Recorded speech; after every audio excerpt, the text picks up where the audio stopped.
Osmosis पढ़ाया है तुम्हारे बैच में? लास्ट हेडिंग बताओ। One double.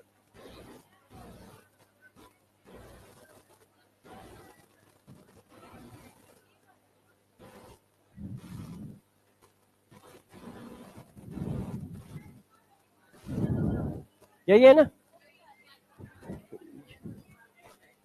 One top factor भी हो गया है?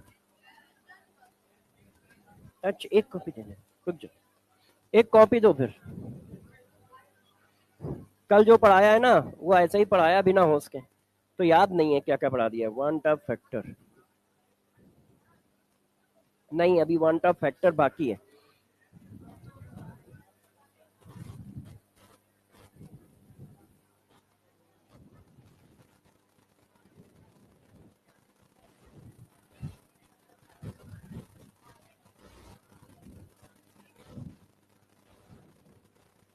लेक्चर नंबर 7 है। 7 है आज? 7 है।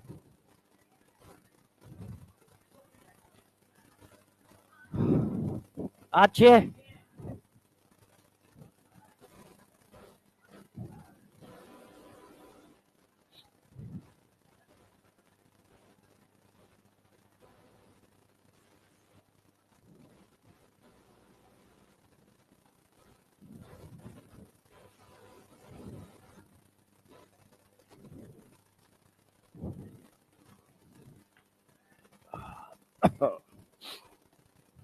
देखो बच्चों, आज हम लोग स्टार्ट करेंगे लेक्चर नंबर अपना 6, ठीक है? तो आप सभी लोग तैयार हो जाओ, अच्छे से पढ़ाते हैं। ये मेरे हिसाब से ये चैप्टर आज और कल के बीच में खत्म हो जाएगा।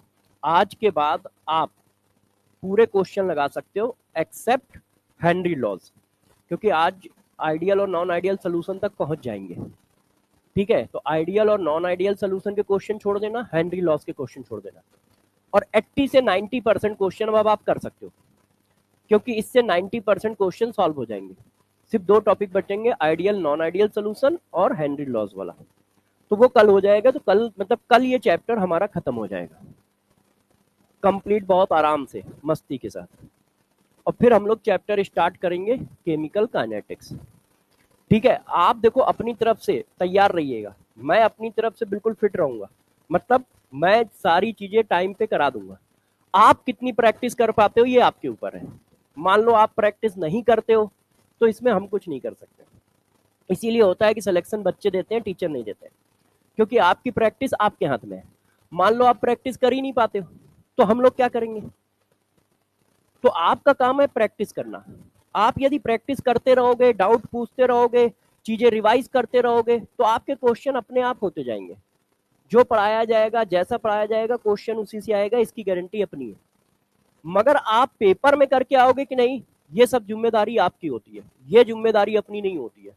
तो इसके लिए थोड़ा सा आप लोग ध्यान रखिए कि आपको कैसे करना है, ठीक है ना?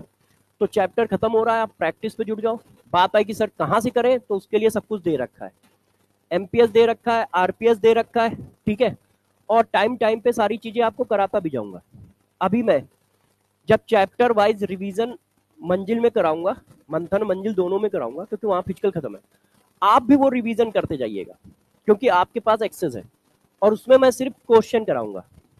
चैप्टर यहाँ भी खत्म हो गया, चैप्टर उनका इसीलिए मैंने रोक रखा है, नहीं तो उनका रिवीजन मुझे स्टार्ट करना था, मगर मैंने रोक इसलिए रखा है कि जैसे आपके भी 2-3 चैप्टर खत्म हो जाए तो उस रिवीजन में आप भी शामिल हो जाओ, उस रिवीजन में आप भी शामिल हो जाओ, आपका भी रिवीजन भी चलता रहे।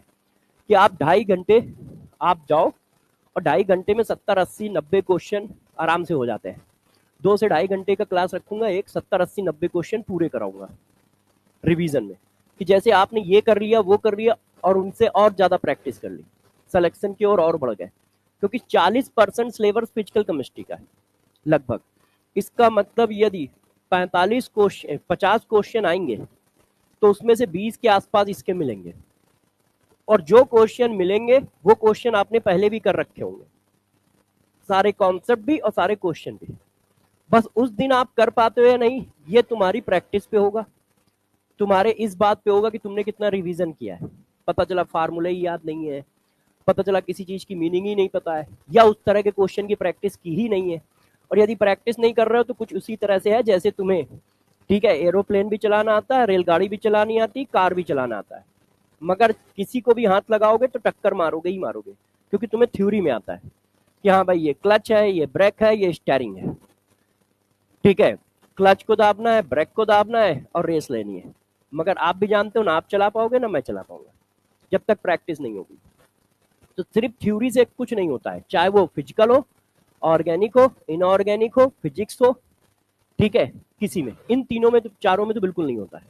उसमें से फिजिकल और फिजिक्स में तो बिल्कुल ही नहीं होता है, क्योंकि उसमें क्वेश्चन बहुत तेजी से घूमते हैं, फिजिकल में भी घूमते हैं, फिजिक्स में भी घूमते हैं। तो वहां पर प्रैक्टिस का रोल बहुत ज्यादा है, जितनी ज्यादा प्रैक्टिस कर पाओ उतनी ज्यादा प्रैक्टिस करो। और मैं कोशिश करूंगा कि आप लोगों को कम से कम कुछ नहीं तो 1.5 से 2 महीने दूं खुला, कि मेरा सिलेबस कंप्लीट है, मस्त तरीके से आप खूब प्रैक्टिस करो, खूब टेस्ट दो। मतलब मेरी कोशिश होगी कि फरवरी में आराम से सिलेबस खत्म हो जाए, चाहे संडे एक्स्ट्रा क्लास लेनी पड़े चाहे जैसे, ठीक है, जब तक गिरूंगा नहीं तब तक आता रहूंगा। थोड़े बहुत फीवर से हमें ज्यादा फर्क नहीं पड़ता है कि हाँ यार थोड़ा बहुत फीवर है या कोई दिक्कत है तो क्लास छोड़ दूं, ठीक है, क्योंकि इंपॉर्टेंस, टाइम की इंपॉर्टेंस मुझे पता है। आपको पूरा दिन मिलेगा तो आप कुछ कर पाओगे, अभी पूरा दिन नहीं मिलता है बच्चे को, वो बेचारा सुबह उठता है, किसी तरह से तैयार हुआ, यहाँ आ गया, अब 3 बजे गया, तो एक थकान नाम की भी चीज होती है, क्योंकि इंसान में आता है, वो कोई रोबोट तो है नहीं, इंसान है। फिर खाता है तो वो थोड़ा आराम करने की कोशिश करता है, और जैसे ही वो आराम करता है वैसे ही बच जाता है 5-6। अब 5-6 के बाद उसके पास वही 4-5 घंटे हैं। अब उसमें वो फिजिक्स भी करता है, जूलॉजी भी करता है, बॉटनी भी करता है, फिजिकल भी करता है, ऑर्गेनिक भी करता है, इनऑर्गेनिक भी करता है। तो उसमें से कोई 2 सब्जेक्ट वो पकड़ पाता है ज्यादा से ज्यादा, हाँ, कोई 2 सब्जेक्ट वो पकड़ पाता है। अब वहां पे ही आपकी प्लानिंग काम आती है। यदि मान लो बच्चा मार्च तक पढ़ता ही रह जाएगा, तो फिर वो बम्फर रिवीजन वाला टाइम कब मिलेगा, जब वो 8-8 9-9 घंटे घर में बैठ के रिवीजन कर रहा है, प्रैक्टिस कर रहा है, वो टाइम तो उसको कभी मिलेगा ही नहीं। अब 40 सेकंड में क्वेश्चन सॉल्व करना कोई मजाक थोड़ी ना है। टीचर से कहो 40 सेकंड में सॉल्व करे, नहीं होगा, रिफ्लेक्शन वीक होता है। जैसे देखो, ऐसा क्या होता है कि 36 37 38 साल में क्रिकेटर रिटायर हो जाता है, फुटबॉलर रिटायर हो जाता है, जबकि उसको और एक्सपीरियंस हो गया है, अब तो वो और अच्छा खेल सकता है, मगर क्या है, एक एनर्जी चाहिए, तो उसका रिफ्लेक्शन वीक हो जाता है, रिएक्ट करने का समय वीक हो जाता है। अब रिएक्ट करने का मेरा समय तुम्हारे समय में डिफरेंस है। यदि वही 50 क्वेश्चन मेरे से कोई 35 मिनट में कहेगा तो मेरे से भी नहीं निकलेंगे, आते हैं मगर होंगे नहीं। उस 35 मिनट में तुम कर सकते हो, क्योंकि तुम्हारा रिफ्लेक्शन वीक नहीं है, एनर्जी वीक नहीं है, ठीक है, तुम्हारा दिमाग फास्ट चलता है, तेजी से करोगे, उसके लिए बस प्रैक्टिस चाहिए होगी। इसी वजह से स्पोर्ट्समैन जो होता है एक एज के बाद रिटायरमेंट लेना ही पड़ता है, वो चाहे जितना अच्छा हो, क्योंकि वो लगातार परफॉर्म नहीं कर सकता। मगर उस टाइम ड्यूरेशन में परफॉर्म करने के लिए एक एनर्जी और एक नॉलेज चाहिए होता है, प्रैक्टिस चाहिए होती है। तो वो प्रैक्टिस तुम्हें करनी पड़ेगी, यदि तुम नहीं करोगे तो तुम्हारा लॉस है कि सिलेक्शन नहीं होगा। हाँ, उसमें ये होता है कभी कभी बच्चों की तरफ से गलती है, कभी कभी टीचर की तरफ से भी गलती है, भाई सिलेबस ही नहीं करा रहे हैं, या लास्ट में जल्दी से सिलेबस करा दिया गया, या पता चला 4 चैप्टर पढ़ाए 3 महीने में, बचे हुए 8 चैप्टर पढ़ा दिए 1 महीने में। तो भाई 3 महीने में तुमने 4 पढ़ाए और बचे हुए 80% सिलेबस 1 महीने में करा दिया, तो बच्चा प्रैक्टिस कैसे करे? तुमने क्वेश्चन कराया नहीं, धड़ाधड़ धड़ाधड़ धड़ाधड़ चैप्टर खत्म हो गए, तो वो तो एक फॉर्मेलिटी हो गई, मगर बच्चा कैसे करेगा? बच्चा तो इंसान ही है ना। तो ये सारी चीजें आपको नुकसान देती है, हाँ, मगर सबसे ज्यादा नुकसान तब होता है जब आप पढ़ाई नहीं करते हो, क्योंकि ये सारी चीजें तब भी मैनेज हो जाती हैं कि चलो ठीक है, उसके बाद एक बहुत बड़ा बफर जोन है, बफर टाइम है, जिस पर वो घर में बैठ के पढ़ सकता है, तो उस टाइम में प्रैक्टिस कर लेगा। मगर अब पढ़ता ही नहीं है तो प्रैक्टिस कैसे कर पाएगा? तो उतनी पढ़ाई हमेशा चाहिए कि हाँ, तो मेरा टारगेट यही है कि हर बच्चा कम से कम पेपर के 40 दिन पहले उसका आराम से सिलेबस खत्म हो, एक लेवल की उसकी प्रैक्टिस भी हो, जैसे उस 40 दिन में वो अपने लेवल को चेंज कर पाए, अपनी छोटी छोटी जो कमियां हैं उनको दूर कर पाए, और ज्यादा प्रैक्टिस कर पाए, और चीजों को अपने मेमोरी में सेट कर पाए, ज्यादा से ज्यादा टेस्ट दे पाए, जैसे उस समय उसका पिकअप इतना हाई हो, इतना फास्ट हो कि वो 30-35 सेकंड में क्वेश्चन को निकालने लायक हो जाए, क्वेश्चन को निकालने लायक हो जाए। आप कहते हो ना, देखना बहुत सारे बच्चे के इंटरव्यू देखते होगे कि सर मेरा पेपर तो 2 घंटे 40 मिनट में खत्म हो जाता है, 2 घंटे 35 मिनट में खत्म हो जाता है। ऐसे थोड़ी खत्म होता है। लेवल ऑफ प्रैक्टिस का काम है कि हाँ उसको इतनी प्रैक्टिस है कि वो बिल्कुल टीचर की तरह रहता है कि क्वेश्चन पढ़ा नहीं कि उसके दिमाग में आ जाता है कि इसका आंसर ये होगा, इसका आंसर ये होगा। और उसके पास एनर्जी भी है, यंग भी है, तो हमसे भी 2 कदम फास्ट रहता है वो और जल्दी से सॉल्व करता है, और जल्दी से सॉल्व करता है, क्योंकि उसने बहुत सारे पेपर की प्रैक्टिस कर रखी होती है उस 2 घंटे 3 घंटे में सॉल्व करने की, तो और तेजी से सॉल्व करता है। और ये सारा काम बच्चे ही करते हैं, ये भी ध्यान रखो। कोई कह रहा हो यार कैसे करेंगे, पहले अंदर से आग आएगी तो कर लोगे। अब अंदर से ही आग नहीं है, डॉक्टर बनने का जज्बा अंदर से ही नहीं है, एग्जाम को क्रैक करने का जज्बा अंदर से नहीं है, तो नहीं होगा, क्योंकि ये टफ काम भी है, इतना इजी भी नहीं है। तो इसमें एक जज्बा जरूर लगेगा, जुनून जरूर लगेगा, बिना जुनून से नहीं होगा। क्यों?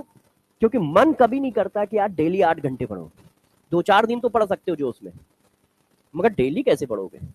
तो डेली के लिए तो आपको एक अलग लेवल का जुनून चाहिए कि हाँ यार हमें तो क्रैक करना है। पूरे दिन कोशिश करो उसी के दायरे में रहो, नीट के दायरे में रहो, जैसे कुछ और सोचने का टाइम ना मिले या कुछ और दिमाग में घुस ही ना पाए, सिलेक्शन को छोड़कर या नीट को छोड़कर। और फिर धीरे धीरे आप कर लोगे, ऐसा कुछ नहीं। और कोई कहे टाइम कम है, तो टाइम हमेशा उसी के लिए कम होता है जिसका नहीं हो रहा है। जो मेहनत कर रहा है उसके लिए हमेशा टाइम एक्सेस है। आप 1 महीने लगातार 6-7 घंटे ईमानदारी से पढ़ के देखो, बहुत सारा सिलेबस खत्म हो जाएगा। टाइम कम है ना, 3 महीने में देखो अभी हम लोग सिलेबस खत्म करेंगे, हंसते खेलते खत्म करेंगे। क्यों? क्योंकि कभी क्लास बंक नहीं होगी, कभी क्लास कैंसिल नहीं होगी, कभी क्लास ऐसा नहीं होगा कि पता चला 1.5 घंटे बाद हम ही आ रहे हैं या आधे घंटे बाद हम ही लेट आ रहे हैं। तो वो क्लास तो 1.5 घंटे की लिखी हुई है मगर हो 35 मिनट रही है। ऐसा नहीं है कि पता चला 10 मिनट 20 मिनट 25 मिनट पढ़ाया, 1 घंटे गप्पे ही चल रही है।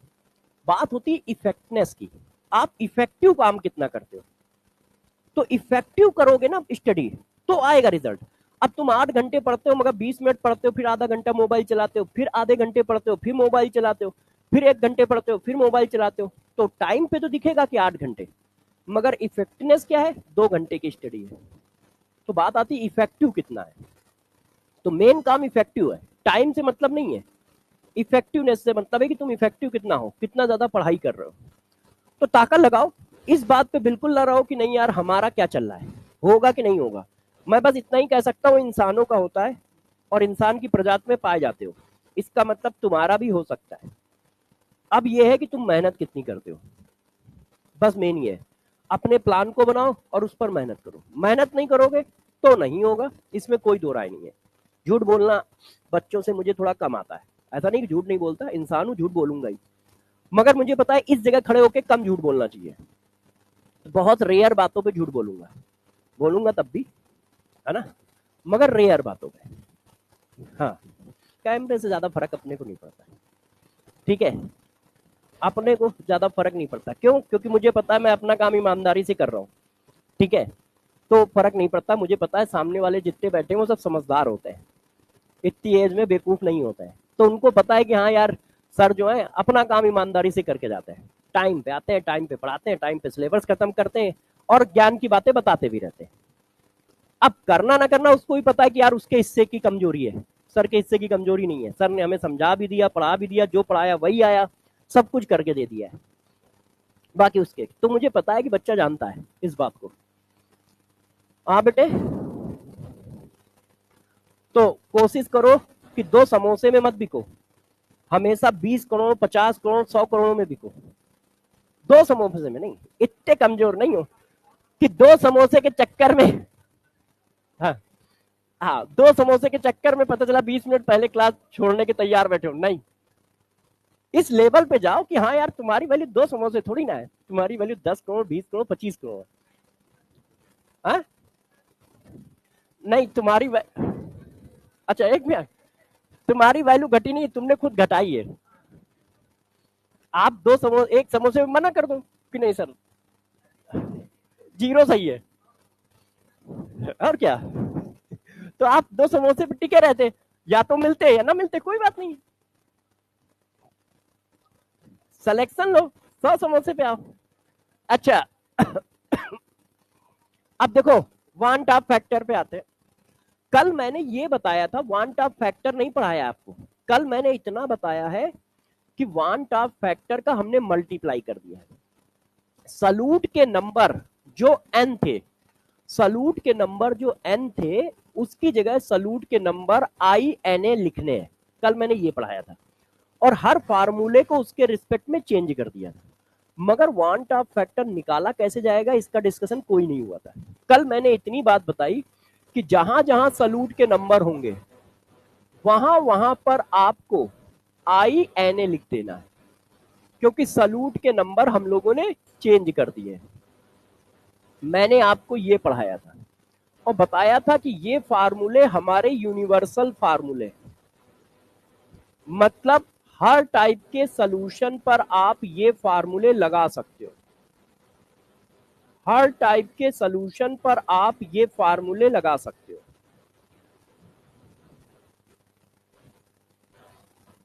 ये मैंने बात बताई थी। आई के बारे में ज्यादा मेजर डिस्कशन कुछ नहीं किया। आई कैसे निकालोगे, क्या होता है, क्या फार्मूला होता है, ये कुछ नहीं बताया था। आज हम लोग इसी को शुरू करेंगे। देखो वन टॉप भैया ने बताया कि यार आप number of mole of solute की वैल्यू INA लिखो, तो लिख दी गई और उनका लॉजिक भी समझ लिया गया कि हाँ यार वो सही कह रहे हैं। अब प्रॉब्लम ये आई कि ये आई निकलेगा कैसे। तो आई कैसे निकलेगा इसको इन्होंने बताया कि देखो आई निकलेगा कैसे। इनका कहना था आई जो है वो ये है, देखिए, total number of mole of solute particle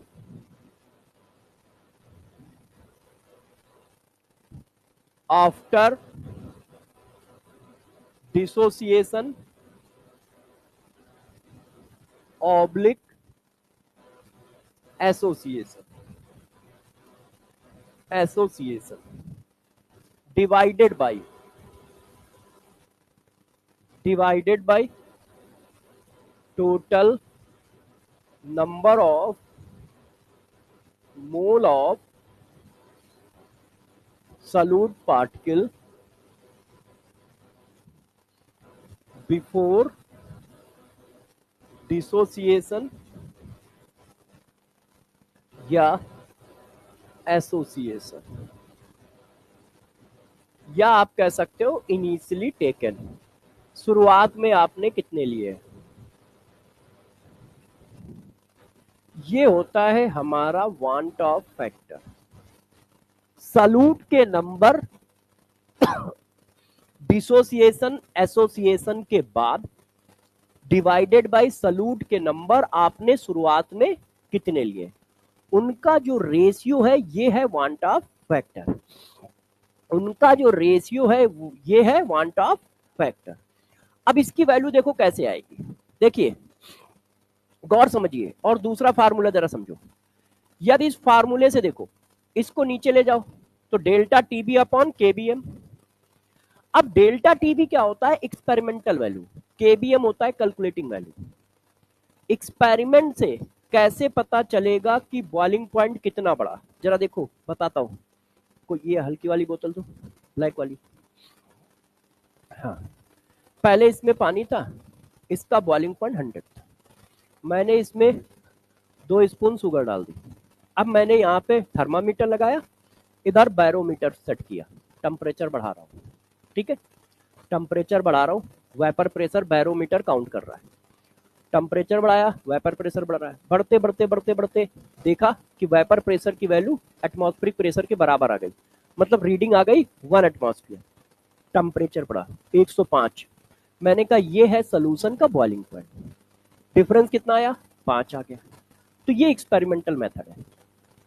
तो डेल्टा टीवी डायरेक्ट एक्सपेरिमेंटल ये निकल के आया। अब हमारे पास ना बैरोमीटर है ना थर्मामीटर है। अब हमें क्वेश्चन मतलब कैलकुलेट करके निकालना है।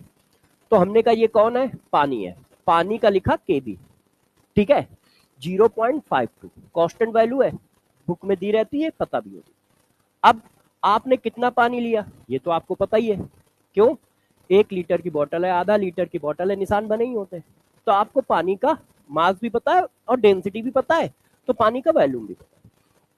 2 स्पून कितना वेट है, तराजू में डाल के तौल लोगे कि 2 स्पून में कितना वेट है। मान लो 10 ग्राम वेट है, तो आपने मोल ऑफ सॉल्यूट निकाल लिया, वॉल्यूम ऑफ सॉल्यूशन निकाल लिया और मोलरिटी निकाल ली और मल्टीप्लाई कर दिया। मल्टीप्लाई करने पर भी तो केबी आएगा। अब यदि ये वैल्यू 5 आ रही है तो एक्सपेरिमेंटल वैल्यू और ये कैलकुलेटिंग, इसमें मैंने क्या एक्सपेरिमेंट किया, क्या बैरोमीटर की रीडिंग पड़ी, नहीं पड़ी। इसमें ना बैरोमीटर की जरूरत पड़ी ना हमारे पास थर्मामीटर की जरूरत पड़ी, ये तो हमने पेन कॉपी से कैलकुलेट किया है और पेन कॉपी से कैलकुलेट करके निकाली, तो दोनों मिल गई, तो इसका मतलब सही है। तो जो लेफ्ट साइड में लिखा होता है ये सब कैलकुलेटिंग वैल्यू है, पेन कॉपी पे कैलकुलेट होती है। जो राइट साइड में लिखा होता है ये सब एक्सपेरिमेंटल वैल्यू होती है। तो किसी भी चीज की गौर से देखिएगा, एक फार्मूला और बता रहा हूं, ये सब एक्सपेरिमेंटल है, ये सब कैलकुलेटिंग है, तो ये सब इसके नीचे जाएंगे ना। तो किसी भी चीज की experimental value of qualitative property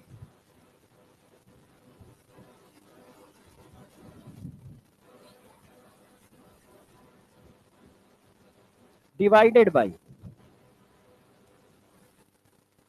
calculating value of qualitative property, उसी की का रेशियो भी आई है। और ये देखो आपके सामने लिखा है calculating value of qualitative property.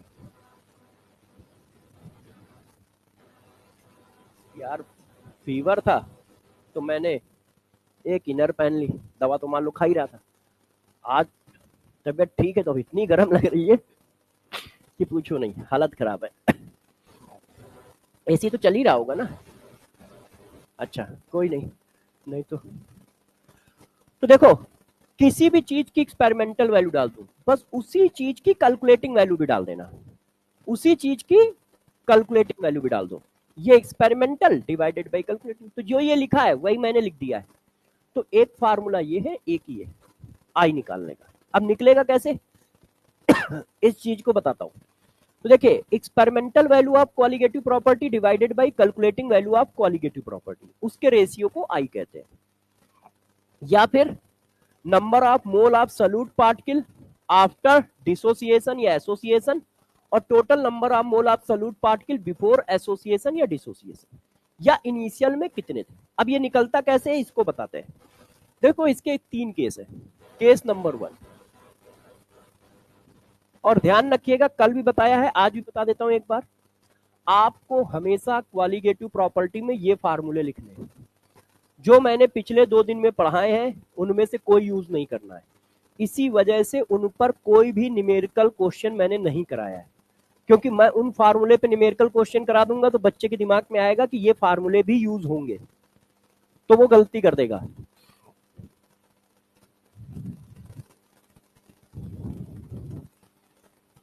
हाँ कर सकते हो। जब पीएस वाला यूज करोगे तो मोल एब्सोल्यूट कहां है, सिर्फ ऊपर है, तो आई आप ऊपर लगाइएगा बस। भाई relative lowering of vapour pressure qualitative property होता है। P not minus P S upon P S relative lowering of vapour pressure तो है नहीं, इसलिए वो मैं यहाँ पे नहीं लिख रहा हूँ। यहाँ पे हम क्वालिटेटिव प्रॉपर्टी पढ़ा रहे हैं तो क्वालिटेटिव प्रॉपर्टी लिखेंगे ना, वो लिख देंगे तो गलत नहीं हो जाएगा, है ना, इसलिए नहीं किया। अच्छा अब देखो पहला case, no association no dissociation, मतलब ऐसा सॉल्यूट जो ना तो एसोसिएशन करता है ना डिसोसिएशन करता है। ऐसा सॉल्यूट ना एसोसिएशन करता है ना डिसोसिएशन। तो जब एसोसिएशन और डिसोसिएशन नहीं करेगा तो हमेशा आई की वैल्यू कितनी डालनी है, 1। यदि एसोसिएशन डिसोसिएशन नहीं हो रहा है तो आई की वैल्यू हमेशा 1 पड़ेगी। बच्चों ने कहा सर यार हमें कैसे पता चलेगा कि किसमें एसोसिएशन डिसोसिएशन होगा और किसमें नहीं होगा। तो देखो जरा किसमें एसोसिएशन डिसोसिएशन होगा किसमें नहीं होगा। पहले कार्बोहाइड्रेट, क्या आपने कार्बोहाइड्रेट को कभी आयोनाइज किया पानी में। हाइड्रोकार्बन, क्या किसी हाइड्रोकार्बन को हम लोगों ने आयोनाइज किया पानी में। बेंजीन साइक्लोहेक्सेन टाइलुइन, इनमें से किसी को आयोनाइज किया नहीं किया। क्लियर है कि नहीं। अच्छा यूरिया, ये जो हमारे है, ये सबके लिए वांट ऑफ फैक्टर 1 होगा। जैसे ग्लूकोज डाला तो वांट ऑफ फैक्टर 1 है, फ्रक्टोज डाला, सुक्रोज डाला, वांट ऑफ फैक्टर 1 है, हेक्सेन डाला, साइक्लोहेक्सेन डाला, प्रोपेन डाला, वांट ऑफ फैक्टर 1 है, यूरिया डाला, वांट ऑफ फैक्टर 1 है। क्यों ना? पानी में जाने पर ये नंबर चेंज नहीं करते, ना तो डिसोसिएट होते हैं ना एसोसिएट होते हैं, इसलिए इनके लिए वांट ऑफ फैक्टर 1 चलता है। अच्छा, अब केस नंबर 2 समझो। जब डिसोसिएशन हो रहा हो, अब देखो, अब हम कह रहे हैं कि डिसोसिएशन हो रहा है, डिसोसिएशन अकर्स। जब डिसोसिएशन होगा तो क्या होगा, जरा गौर से समझिए। हमारे पास 1 मोल सॉल्यूट था, यहां देखो कितना लिखा है, 1, कुछ नहीं लिखा है तो मन की आंखों का यूज करके हम कितना बताते हैं, 1। अब ये कितना हुआ, इसका मतलब 1 मोल से n मोल प्रोड्यूस हो रहा है, n ग्रेटर देन 1 है, इसका मतलब डिसोसिएशन हुआ है। 1 मोल से वैल्यू बढ़ रही है, तो बढ़ रही है तो टूटने से ही तो बढ़ेगी, तो 1 मोल से n मोल फॉर्म हो रहा है, डिसोसिएशन हो रहा है। n मोल ऑफ प्रोडक्ट है, ध्यान रखना, हमें नंबर से काम है, कौन फॉर्म हो रहा है, आयन, मॉलिक्यूल, इससे लेना देना नहीं है। क्वालिटेटिव प्रॉपर्टी है तो सिर्फ नंबर नंबर खेला जाएगा। तो वो कह रहा है 1 मोल रिएक्टेंट से n मोल प्रोडक्ट फॉर्म हुए, 1 मोल रिएक्टेंट से n मोल प्रोडक्ट फॉर्म हुए। इनिशियल वैल्यू मैंने मानी 1, इसकी वैल्यू 0, t इक्वल टू 0। अब हो सकता है 100% डिसोसिएशन हो सकता है ना हो, वीक एसिड भी तो डिसोसिएट होंगे, वीक बेस भी तो डिसोसिएट होंगे, तो मैंने माना अल्फा डिसोसिएशन हुआ, तो ये कितना आएगा, एन अल्फा इन सोल्यूशन। ये सोल्यूशन के अंदर की कहानी होगी ना, डिसोसिएशन एसोसिएशन सब सोल्यूशन के अंदर चलेगा। अब जरा देखो, हमने 1 क्यों माना, गौर समझो। अल्फा क्या है, फ्रैक्शन, अल्फा होता है फ्रैक्शन। तो आप लोगों ने फिजिक्स पढ़ रखी है कि भाई सेम पैरामीटर आपस में प्लस माइनस होते हैं। ऐसा लिखेंगे तो बुरा मान जाएंगे फिजिक्स वाले कि 1 kilogram equal 1 kilogram minus 10 metre equal to, तो वो बुरा मान जाएंगे, कहेंगे यार ये हमें थोड़ी आता है ना, किलोग्राम से किलोग्राम माइनस करोगे, मीटर से मीटर माइनस करोगे। अब अल्फा फ्रैक्शन है तो 1 भी फ्रैक्शन होना चाहिए, तो फ्रैक्शन की सबसे बड़ी वैल्यू होती है 1, जैसे परसेंटेज की सबसे बड़ी वैल्यू। तो जब परसेंटेज में चलता है तो इनिशियल 100 माना जाता है, फ्रैक्शन में चलता है तो इनिशियल हमेशा 1 माना जाता है। इसीलिए आप केमिकल इक्विलिब्रियम में देखते होगे कि यार वो अपने आप बुकों में 1 मान के बैठे होते हैं, तो बच्चा कंफ्यूज रहता है कि यार कभी 1 मानते हैं कभी नहीं मानते हैं, हम कब माने, हम अपनी तरफ से क्या माने। यदि तुम डायरेक्ट अल्फा माइनस कर रहे हो तो ऑलवेज 1 मानना होता है, क्योंकि अल्फा एक फ्रैक्शन है, तो फ्रैक्शन से फ्रैक्शन माइनस होगा, तो 1 फ्रैक्शन की सबसे बड़ी वैल्यू है। इसीलिए देखो मोल फ्रैक्शन का सम 1 होता है क्यों, क्योंकि सबसे बड़ी वैल्यू 1 है, तो जितने फ्रैक्शन है सबको जोड़ोगे मैक्सिमम वैल्यू 1।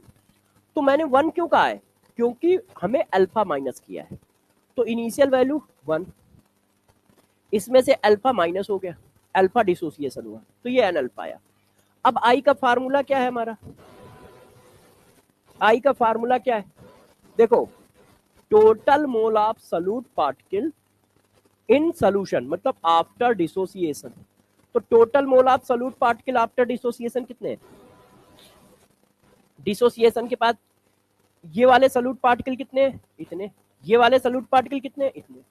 सॉल्यूट पार्टिकल के नेचर से मतलब है कि वो ए है या बी, नहीं है कि नहीं, हमने पीछे ही पढ़ा है। क्वालिटेटिव प्रॉपर्टी का मतलब क्या है, सिर्फ नंबर, ए के नंबर है या बी के नंबर है, इससे कोई मतलब नहीं है, बस सॉल्यूट पार्टिकल कितने हैं, नंबर से मतलब है। तो टोटल सॉल्यूट पार्टिकल कितने हुए, 1 minus alpha plus n alpha. अब शुरुआत में कितने थे, 1, शुरुआत में कितने थे, 1। अब इसको सॉल्व करो, तो जब आप इसको इधर उधर करोगे तो ये आ गया। 1 लिखना आपको पसंद नहीं है तो आप इसको ऐसे लिख दोगे, ये हमारा आ गया आई की वैल्यू। तो जब भी अब डिसोसिएशन का केस होगा तो हम ये 5 लाइनें नहीं करेंगे, हम डायरेक्ट फार्मूला यूज कर लेंगे कि डिसोसिएशन के केस में I equal to 1 plus n minus 1 into alpha. अब इसमें से n क्या है, गौर से देखो, एन क्या है? Number of product form by 1 mole of reactant. यहां पे देखो कितना है, 1। तो नंबर ऑफ पार्टिकल्स, प्रोडक्ट लिख लो या पार्टिकल्स लिख लो, form by 1 mole of solute, है ना? 1 मोल सॉल्यूट से कितने फॉर्म होगा, एन। अल्फा क्या है? Degree of dissociation, degree of dissociation. अब ये निकालेंगे कैसे? अभी मैं 2-4 क्वेश्चनों में करके भी दिखाऊंगा। तो डिसोसिएशन के केस में आई कितना होगा, 1 plus n minus 1 into alpha. Dissociation के केस में कितना होगा, 1 plus n minus 1 into alpha. अब ये बात आपको नहीं भी आती है तो कोई फर्क नहीं पड़ता, आप इसको याद रखिएगा। अब फ्यूचर में हमें ये याद रखना है, कैसे आया ये मैंने पढ़ाया है, मगर ये कैसे आया इसकी जरूरत हमें कहीं नहीं पड़ेगी, इसकी जरूरत पड़ेगी। अब ये काम कैसे करता है ये सिखाता हूं। तो देखो जरा, जैसे हमारे पास ये सोडियम सल्फेट है, अब ये पानी में गया, तो पानी में गया तो ये ऐसे आ गया, सही है कि नहीं? अब देखो यहां पे कितना लिखा है, 1। अब कितने प्रोडक्ट फॉर्म हुए, 2 और 1, 3। कौन से प्रोडक्ट है इससे मतलब नहीं है, क्योंकि क्वालिटेटिव प्रॉपर्टी पढ़ रहे हो। क्वालिटेटिव प्रॉपर्टी का मतलब नंबर, इसलिए वो कह ही नहीं रहा है कि क्या बनना है, उसको मतलब ही नहीं है, उसको बस नंबर से मतलब। तो कितने प्रोडक्ट बने, 3। तो 3 बने, और इसको आप चाहो तो बहुत सिंपल फॉर्म में ऐसे निकाल सकते हो, 2 आयन 1 3 आयन, जितने आयन होंगे वही तो आएंगे। तो 2 सोडियम आयन है, 1 सल्फेट आयन है, तो एन की वैल्यू कितनी है, 3। तो आई की वैल्यू कितनी आएगी, 1 plus 3 minus 1 into alpha, 1 plus 2 alpha. सही है कि नहीं? अच्छा, बच्चे ने कहा सर एक आध और बता दो, तो मैंने कहा देखो, अब जरा देखिए, किसी ने कहा इसकी बताओ, K4 FeCN6, कोऑर्डिनेशन केमिस्ट्री हो गई आपकी। तो आप लोग ये तो समझ ही गए हो, हाँ अच्छा, जो नहीं हुआ है वो कराएंगे सर। आप लोग ये तो समझ ही गए हो कि स्क्वायर ब्रैकेट के अंदर की चीज ब्रेक नहीं होती है, मतलब कॉम्प्लेक्स आयन डिसोसिएट नहीं होता है ना? तो इसका मतलब 1 आयन ये हो गया और 4 आयन ये हो गए, तो 5 हो गए। देखने में कैसे है, ये देखो, ये देखो, ये अपने पास है क्या, ये देखो कि रोड से आ रहा है। अच्छा भाई के पास, कोई नहीं, थोड़ा सा फील लेता रहता है आगे की फ्यूचर की, कि फ्यूचर में कौन सी ट्यूनिंग आने वाली है। तो देखिए एन इक्वल टू कितना आया, 5। इसको चाहे तो हम कैसे निकाल सकते हैं, 4 और 1 5। तो आई इक्वल टू कितना आएगा,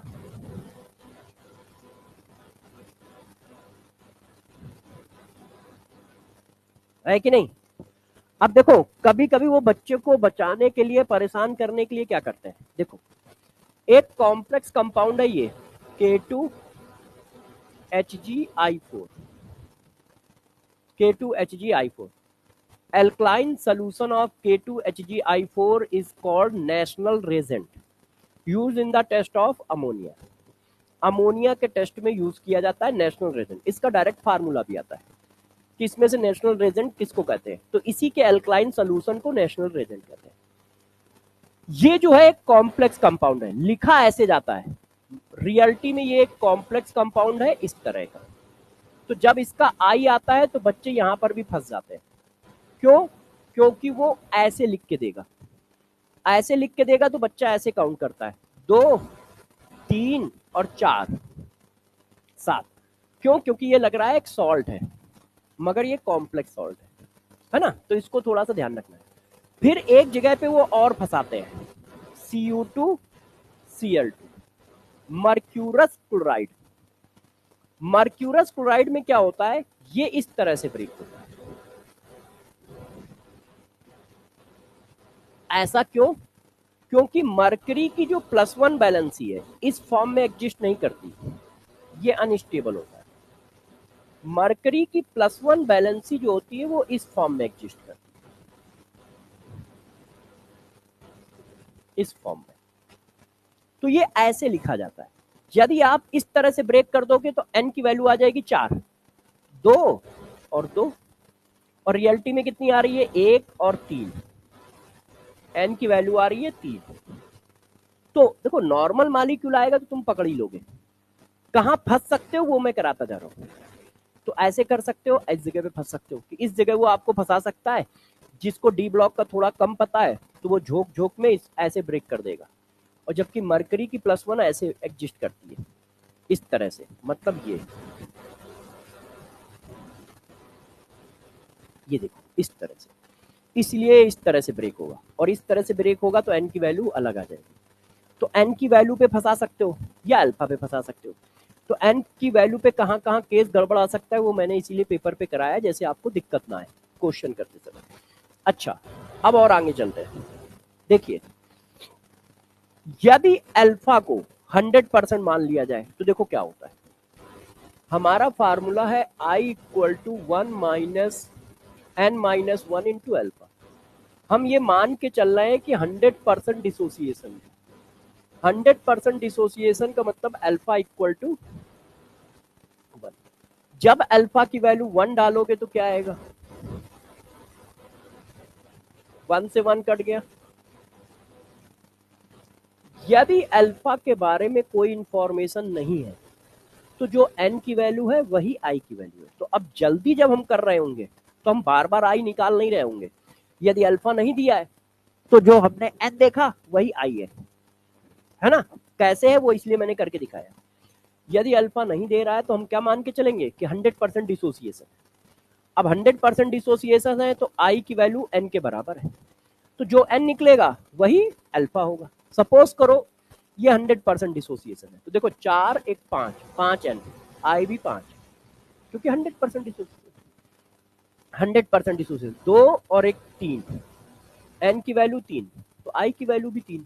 क्यों, क्योंकि 100% डिसोसिएशन है। तो 100% डिसोसिएशन के फॉर्म में I की वैल्यू किसके बराबर होगी, n के बराबर होगी। तो इस चीज को मैं यहाँ छाप देता हूँ। देखो, पहली बात, डिसोसिएशन के केस में I की वैल्यू ऑलवेज ग्रेटर देन 1 होगी। पहला पॉइंट, डिसोसिएशन के केस में I की वैल्यू हमेशा ग्रेटर देन 1 होगी। दूसरा पॉइंट, यदि अल्फा की वैल्यू 100% है तो अल्फा की वैल्यू क्या रख दोगे, 1, तो I की वैल्यू n के बराबर आ जाएगी। I की वैल्यू n के बराबर आ जाएगी। तो डिसोसिएशन के केस में I का फार्मूला क्या क्या चलेगा, I = 1 + n-1 into alpha. Clear है।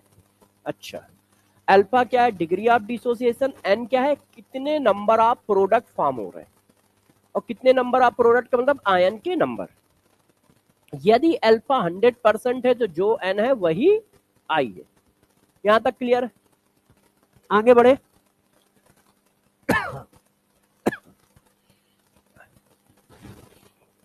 अब जरा देखो, मान लो कहीं एसोसिएशन हो रहा है तो ये तो डिसोसिएशन किया है ना। तो अब देखो एसोसिएशन के केस में क्या होगा। यदि कहीं पे एसोसिएशन हो रहा है, केस नंबर 3,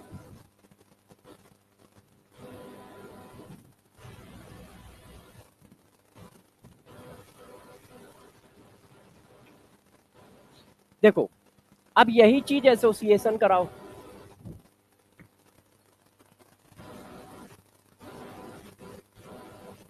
इस चीज को जरा समझो, n मॉलिक्यूल जुड़ रहा है और 1 मोल मॉलिक्यूल फॉर्म कर रहा है।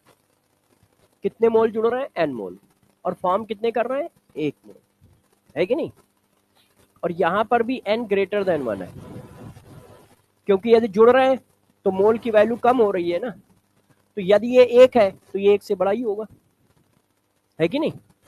तो n मॉलिक्यूल जुड़ रहा है, 1 मोल फॉर्म हो रहा है। अब बिल्कुल उसी तरह करो, 1 0 t = 0 पे 1 - अल्फा, तो ये कितना आया, अल्फा अपॉन n। कैसे आया अभी देखो मैं बताता हूं इन सॉल्यूशन। गौर समझिए ये आया कैसे। जब n मोल ब्रेक होते हैं, n मोल एसोसिएट होते हैं तो कितना फॉर्म होता है? एक। n मोल एसोसिएट होते हैं तो कितना फॉर्म होता है? एक। एक मोल एसोसिएट होंगे तो कितना फॉर्म होगा? कितने मोल एसोसिएट करा रहे हो? 1 माइनस नहीं, अल्फा, अल्फा सिर्फ 1 तो है, उसमें से अल्फा एसोसिएट करा रहे हो ना, तो अल्फा एसोसिएट कराओगे तो कितने होंगे? तो ये देखो लिखा है अल्फा अपॉन एन। तो यदि, कोई बात नहीं, फिर से बता दूंगा, ये बात तो ठीक है, यदि n मोल एसोसिएट होंगे तो कितना फॉर्म होगा? 1 मोल। क्लियर है? तो 1 मोल एसोसिएट होगा तो कितना फॉर्म होगा? 1 अपॉन एन। यहां तक क्लियर है? अल्फा मोल एसोसिएट कराओगे तो कितना फॉर्म होगा? 1 अपॉन एन इंटू अल्फा। और आप देखो अल्फा मोल, आप इसका मतलब क्या है? इसका मतलब ये है कि 1 मोल थे, उसमें से अल्फा मोल एसोसिएशन में जा रहे हैं, इसका मतलब यही तो है। अभी आपने क्या कहा? आपने यहां क्या कहा कि 1 मोल थे, अल्फा मोल डिसोसिएट हो रहे हैं, तो उसी तरह से यहां पर भी है, 1 मोल थे, अल्फा मोल एसोसिएट हो रहे हैं। अब वही फार्मूला आई का, अगले पेज पे चले, total mole after association divided by initial मोल। हाँ बताओ कुछ। हाँ? इस यहां कह रहे हो, छाप लो, ऐसी कोई बात नहीं।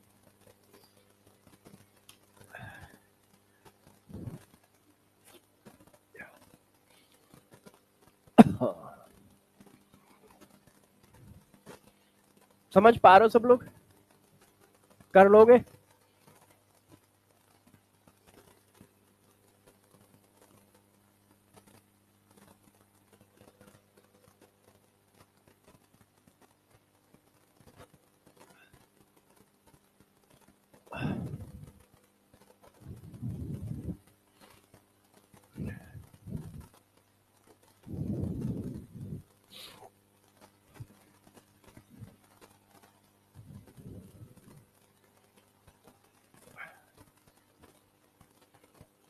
हाँ बेटे,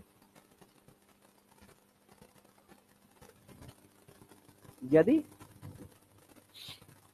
हाँ 100% डिसोसिएट एसोसिएट नहीं हुआ तो ये नहीं लगेगा, ये लगेगा। कैसे लगेगा? अभी क्वेश्चन वोश्चन करेंगे, थोड़ा सा आएगा। आगे बढ़े, थोड़ा स्पीड बढ़ाइए छापने की। अब जरा देखो यार, यदि एसोसिएशन डिसोसिएशन नहीं हो रहा है तो वांट ऑफ फैक्टर की वैल्यू 1, डिसोसिएशन हो रहा है तो वांट ऑफ फैक्टर की value 1 plus n minus 1 into alpha. 100% dissociation हो रहा है तो n के बराबर है, इतनी बात पढ़ाई है। एसोसिएशन हो रहा है तो वांट ऑफ फैक्टर की वैल्यू अब कैलकुलेट करते हैं, ठीक है। अब देखो फार्मूला क्या था? Total number of mole after association या डिसोसिएशन, तो इनका जोड़ डिवाइडेड बाय इनिशियली टेकन। तो देखिए, कोई बात नहीं, छाप लो।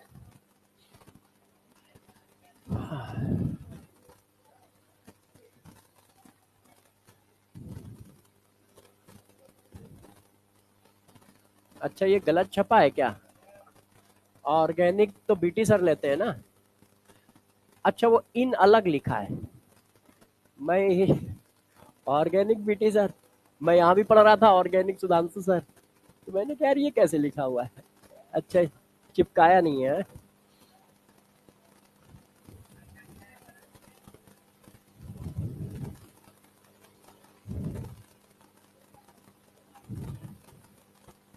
बॉटनी एमडी, हाँ बॉटनी एमडी सर ले रहे हैं।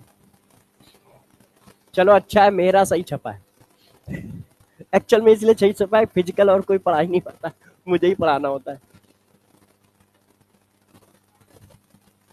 हाँ कोई बात नहीं, इसका ये समझ में आया है तो बस ठीक है। ये क्या है? इसका मॉलिक्यूलर फार्मूला लिखा है, ये इसका स्ट्रक्चर फार्मूला लिखा है। मतलब ये लिखा है कि 2 पोटेशियम है, 1 Hg है और 4 आयोडीन है, मगर ये किस तरह से अरेंज है ये हमको नहीं पता है। ये बता रहा है कि ये इस तरह से रहेंगे। नहीं तो कोई बच्चा इसको डबल सॉल्ट समझ सकता है। ऐसे आप लोगों ने डबल सॉल्ट पढ़े होंगे, तो कोई बच्चा इसको ऐसा डबल सॉल्ट भी समझ सकता है कि ये रहा होगा, इसका मॉलिक्यूलर फॉर्म ये लिख दिया गया होगा। तो यही बात तो मैं बताना चाह रहा था कि ऐसा लिखा आएगा तो बच्चा बेचारा फंस जाएगा।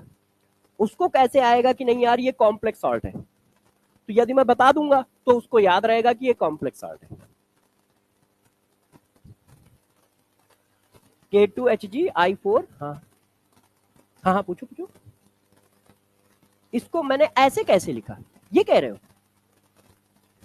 देखो ये ना तो भाई हरी चटनी हमने खाई ना तुमने खाई, तो देख के नहीं पता चलता है। ये एक्सपेरिमेंटल है कि जब इस आयन को पानी में डाला गया मॉलिक्यूल को, और फिर हमने इस पे टेस्ट लगाए, तो पता चला कि इस टाइप का आयन इसमें पाया जाता है। तो पता चला कि ये कॉम्प्लेक्स कंपाउंड है। कोई भी कंपाउंड देख के कभी नहीं पता चलेगा कि ये कॉम्प्लेक्स है या डबल सॉल्ट है, ना तुमको ना हमको, वो एक्सपेरिमेंट से पता चलता है। तो ये मैंने भी कोई देख के नहीं लिखा है, वो एक्सपेरिमेंट से पता है कि इस मॉलिक्यूल ये कॉम्प्लेक्स कंपाउंड है और इस तरह का कॉम्प्लेक्स कंपाउंड है। और इसीलिए मैंने पढ़ा दिया है कि तुम याद रखना, यदि तुम्हें याद नहीं है तो तुमसे भी क्वेश्चन नहीं निकलेगा, और हमें याद नहीं है तो हमसे भी नहीं निकलेगा। ऐसा नहीं कि तुमसे नहीं निकलेगा, हमसे भी नहीं निकलेगा। क्यों? तुम भी तुक्का मार रहे होगे, हम भी तुक्का मार रहे होंगे, क्योंकि किसी भी कॉन्सेप्ट से ये नहीं बता सकते हो कि इसका कॉम्प्लेक्स फॉर्म ये बनेगा, क्योंकि तुम्हें क्या पता कि ये कॉम्प्लेक्स है कि डबल सॉल्ट है। अपने आप तो सपना आएगा नहीं, नहीं यार इसका कॉम्प्लेक्स बनाना चाहिए, है कि नहीं? मैं ऐसे भी तो लिख सकता हूं इसको। तो ये है। हाँ बेटे, किसमें? इसमें, इसमें ना, ठीक है। अच्छा, 2 पोटेशियम तो ठीक है। अच्छा, ये अंदर स्क्वायर ब्रैकेट के अंदर की चीज ब्रेक होगी? होगी? नहीं होगी। तो 2 पोटेशियम और एक ये, रुक जाओ,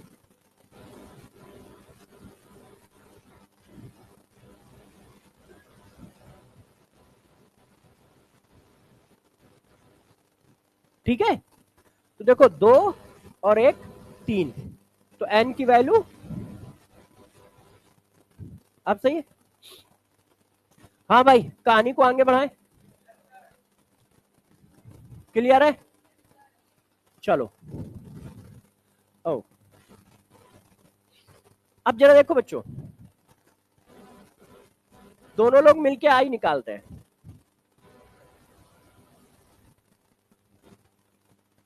आई क्या है? Total number of mole of solute particle in solution. तो सॉल्यूशन में आई कितने? सॉल्यूशन में आई कितने? इन दोनों का सम। क्लियर है? आवाज नहीं करो यार, इतने तो टैलेंटेड हो। और शुरुआत में आई कितने? अब इसको इधर उधर कर लो।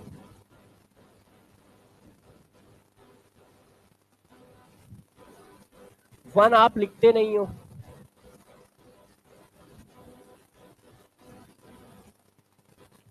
तो एसोसिएशन के केस में फार्मूला क्या होगा? एसोसिएशन के केस में फार्मूला क्या होगा? I equal to 1 plus 1 upon n minus 1 into alpha. तो डिसोसिएशन वाले एन को यदि 1 अपॉन एन कर दो तो एसोसिएशन का फार्मूला बन जाता है कि नहीं? डिसोसिएशन वाले फार्मूले को यदि 1 अपॉन एन कर दो तो एसोसिएशन का फार्मूला बन जाता है। चेक कर लो। अब जरा देखो बच्चों, खेल कहां पे है जरा ध्यान दीजिएगा। जनता इधर ध्यान दो, भाई उधर वालों आवाज नहीं करो, इधर ध्यान दे दो। देखो आपस में तो बात करने का आपको बहुत टाइम मिल जाता है। तुम ये जितने भी पैसे देते हो वो हमसे बात करने के देते हो, मगर तुम्हें पता ही नहीं होता तुम पैसे किस बात के दे रहे हो। इसलिए हम आ जाते हैं, आपस में बात करते हो, और जबकि पैसे दिए हमसे बात करने के, मगर तुम लोग को पता ही कहाँ होता कि पैसे किस बात के दिए। इसलिए क्या है, आपस में बात कर रहे हैं। सोचो, लाखों रुपए खर्च किए जा रहे हैं हमसे बात करने को, मगर वो आपस में बात करते हैं। आइडिया ही नहीं है। अरे भाई तुमको इनसे बात करनी उसके लिए तो पार्क हाजिर है, अपना आंखों में आंखें डाल के बातें कर लो। हाँ, अब तुम पर्सनल मैटर पे मैं नहीं घुसता किसी के। अब तुम लोग का पर्सनल मैटर, अब मैं क्या कर सकता हूँ।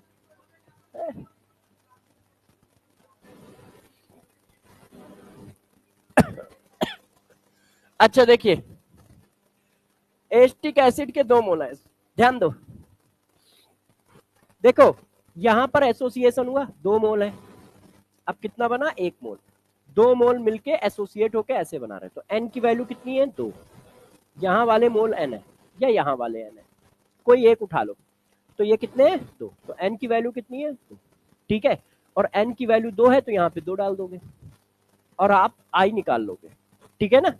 अब जरा जो बातें बता रहा हूँ जरा सुन लेना, क्योंकि बच्चे इस पे गलती कर सकते हैं, जायज है, क्योंकि उसमें बच्चे की गलती नहीं है, केमिस्ट्री गलती है। गौर सुनिएगा, ध्यान दीजिए। आपने एस्टिक एसिड को आयोनाइज भी कराया है, ऑर्गेनिक में भी कराया है, फिजिकल में भी कराया है कि नहीं। तो यार यहाँ तो एसोसिएशन हो रहा है, तो हमको कैसे पता चलेगा कब एसोसिएशन होगा कब डिसोसिएशन, ये भाई तो दोनों कर लेता है। तो जरा गौर से सुनिएगा, जितने भी कार्बोक्सिलिक एसिड है, जितने भी कार्बोक्सिलिक एसिड है, मतलब एस्टिक एसिड, बेंजोइक एसिड, ये सब यदि पोलर सॉल्वेंट में डाले गए, पोलर सॉल्वेंट में, तो ये करते हैं डिसोसिएशन। ठीक है, इस तरह से।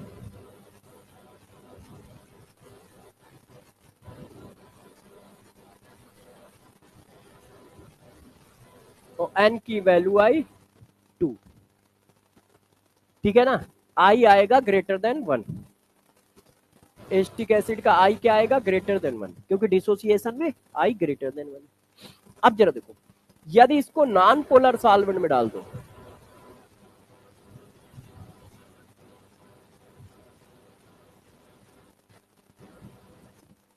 तो ये करते हैं एसोसिएशन। नॉन पोलर सॉल्वेंट जैसे benzene, ptyalin, cyclohexane, CCl4, etcetera. अब देखो, जैसे मैंने नॉन पोलर सॉल्वेंट लिखा टाइलुइन, तो टाइलुइन नॉन पोलर कंपाउंड नहीं है, मगर उसकी पोलरिटी इतनी कम है कि वो नॉन पोलर सॉल्वेंट में काउंट होता है ना, ध्यान रखना। टाइलुइन का आप डाइपोल मूवमेंट निकालोगे केमिकल बॉन्डिंग के हिसाब से, तो कैंसिल आउट कैसे होगा,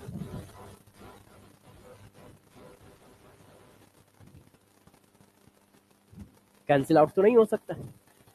इसका वेक्टर मान लो ऊपर की ओर जा रहा है, तो अब इसको कैंसिल आउट करने के लिए कोई दूसरा वेक्टर ही का, तो कोई ना कोई तो डाइपोल आएगा, मगर इतने कम है कि नॉन पोलर सॉल्वेंट में काउंट होता है ना। तो ध्यान रखिएगा, कोई बच्चा सोच सकता है कि यार इसके पास तो डाइपोल मूवमेंट है, फिर भी सर ने इसको नॉन पोलर सॉल्वेंट में कैसे डाल रखा है। देखो, नॉन पोलर सॉल्वेंट में यही मॉलिक्यूल जाएगा तो फिर एसोसिएशन करेगा ऐसे। तो जरा आपको ये बात ध्यान रखनी पड़ेगी कि कब ये एसोसिएशन कर रहा है, कब ये डिसोसिएशन कर रहा है। एन की value two, I less than one, association में हमेशा आई लेस देन वन रहेगा। क्यों? क्योंकि यहां पर देखो एक मॉलिक्यूल बनना है, तो आप वैल्यू क्या मानते हो, वन। इधर आ जाओ थोड़ी देर के लिए, वन वैल्यू मान रहे हो, और एसोसिएशन हो गया, तो अब मोल वन से कम ही आएंगे ना, जुड़ रहा है ना। तो आई हमेशा एसोसिएशन के केस में लेस देन वन होगा, और डिसोसिएशन के केस में हमेशा ग्रेटर देन वन होगा। आई की वैल्यू हमेशा लेस देन वन आएगी एसोसिएशन के केस में। हाँ बेटे, देखो इनिशियल मोल कितने हैं, एन। अब एसोसिएशन होगा तो जुड़ेंगे, तो जुड़ेंगे क्या, एक से ज्यादा वैल्यू आ सकती है, जुड़ने से एक से ज्यादा कैसे आएगी, दो लोग बैठे हो जुड़ जाओ जरा, तो कम ही तो होंगे भाई। एसोसिएशन से वैल्यू कम हो जाएगी, डिसोसिएशन से वैल्यू बढ़ेगी ना। तो पहले एक मोल थे, एसोसिएट हो गए, तो अब एक से कम हो जाएंगे, तो जब एक से कम हो गए तो आई की वैल्यू भी एक से कम आएगी। हाँ बेटे, तो आई की वैल्यू एसोसिएशन के केस में हमेशा लेस देन वन, डिसोसिएशन के केस में हमेशा ग्रेटर देन वन आएगी, और जब कुछ नहीं हो रहा है तो वन। ठीक है, अब जैसे ये देखो, एक मिनट, डिट्टो जिस तरह से कार्बोक्सिलिक एसिड करता है उसी तरह से फिनॉल भी करता है। फिनॉल को पोलर सॉल्वेंट में डालो तो वो क्या करता है, डिसोसिएशन। आपने फिनॉक्सी आयन बनाया है ऑर्गेनिक में, तो इस तरह से डिसोसिएशन करता है। कब, जब पोलर में डालो।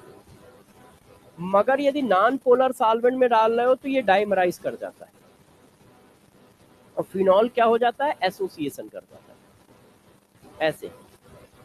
तो जिस तरह से कार्बोक्सिलिक एसिड करता है, डिट्टो उसी तरह से फिनॉल भी करता है।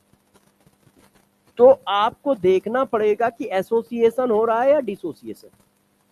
क्वेश्चन में क्लू छोड़ेगा वो कि सॉल्वेंट कौन सा है, क्योंकि हरी चटनी ना तुमने खाई है ना हमने खाई है ना।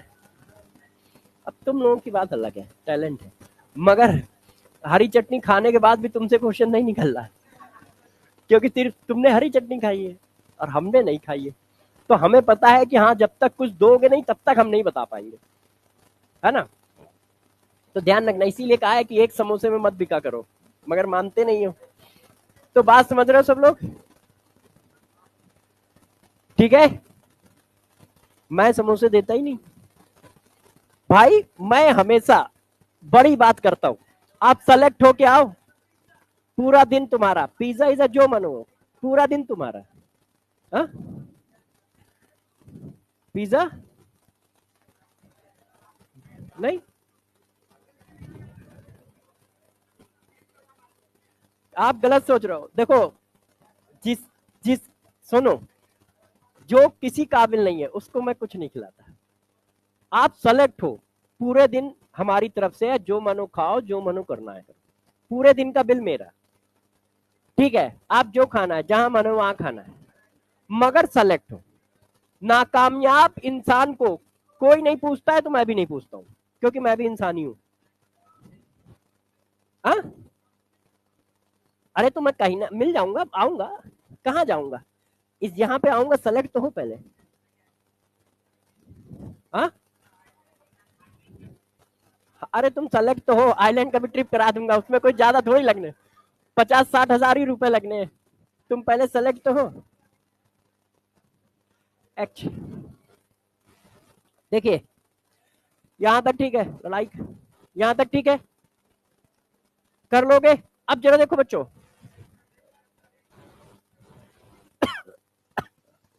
अब चलो जरा क्वेश्चन पे चलते हैं।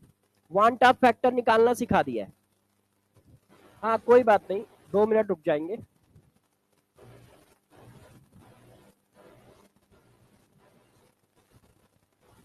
देखो, पहला क्वेश्चन स्क्रीन पे पढ़ते जाओ। विच ऑफ द फॉलोइंग, आवाज नहीं करो, which of the following salt will have the same value of van't Hoff factor I as that of K4Fe6। जो Fe6 का वांट ऑफ फैक्टर है, वही वांट ऑफ फैक्टर किसका है। तो देखो, क्या अल्फा की बात की जा रही है, इसका मतलब 100% मान के चलोगे। क्या कहीं अल्फा के बारे में कुछ बताया गया, नहीं, तो अपनी तरफ से क्या मानोगे, 100%। तो एन की वैल्यू कितनी है, 4 और एक 5, एन 5 है, ये बात क्लियर है सबको। तो जब इसका एन 5 है तो इसका आई 5 है, क्योंकि आई की वैल्यू एन की वैल्यू के बराबर है, आई की वैल्यू एन की वैल्यू के बराबर है। ठीक है, तो एन 5 है तो आई 5 है। अब आई किसका 5 होगा, क्योंकि वो एन को बराबर करने को नहीं पूछ रहा है, वो कह रहा है आई किसका बराबर है। अब इसमें से देखो, 2 और 3, एन 5 है तो आई भी 5 होगा। 1 और 2, एन 2 है, आई भी 2 होगा। 1 और 3, एन 4 है, आई भी 4 होगा। 2 और 1 3, एन 3 है तो आई भी 3 होगा। तो 5 किसकी वैल्यू आ रही है, इसकी।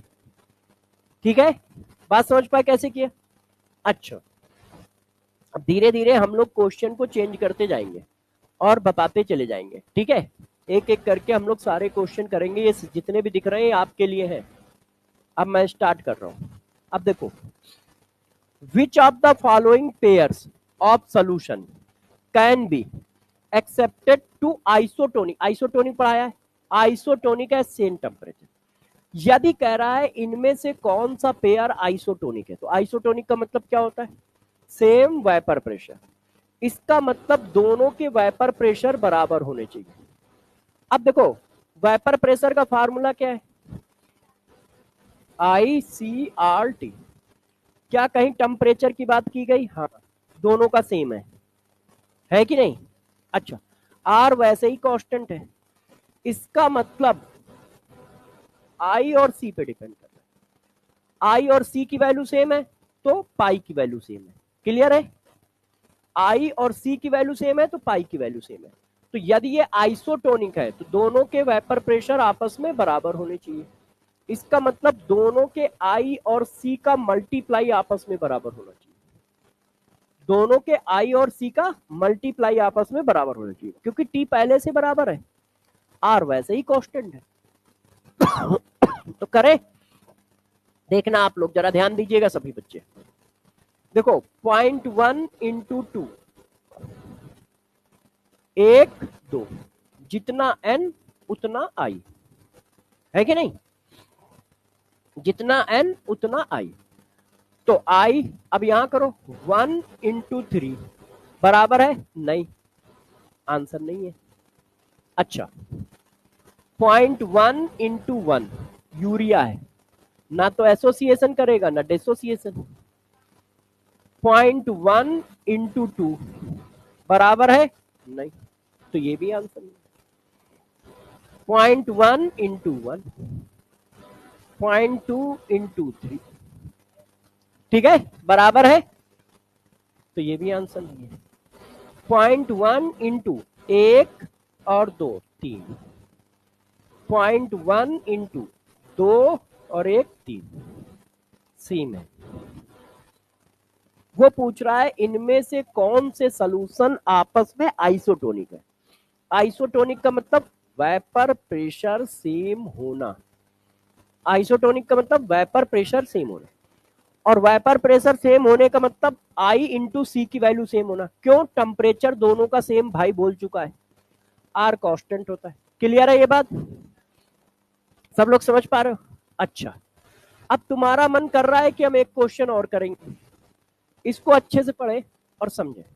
देखो इधर, अरे प्रभु,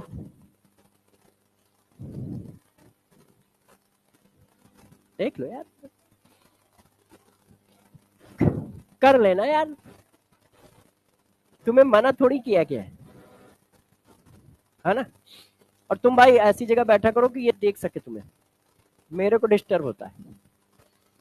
अच्छा देखो, the boiling point of 0.2 mole पर केजी, मोल पर केजी किसकी यूनिट होती है, मोलरिटी की, इसका मतलब मोलरिटी दी है। Solution of X in water is greater than equimolar solution of Y in water. वो कह रहा है कि जो बॉइलिंग पॉइंट है वो एक्स का ज्यादा है बॉइलिंग पॉइंट ऑफ वाई के। इक्विमोलर का मतलब कंसंट्रेशन सेम है कि नहीं। अच्छा, which one of the following statement is true in this case. अब कौन सा स्टेटमेंट ट्रू होगा, तो इसको थोड़ी देर के लिए रोक लो, ऐसा नहीं कर नहीं पाओगे, कर पाओगे, मगर मैं चाहता हूं कि पहले मैं ये पढ़ाऊं फिर आप कर पाओ, तो आप आसानी से कर पाओगे। देखिए, वांट ऑफ फैक्टर के कुछ पॉइंट भी बताने हैं।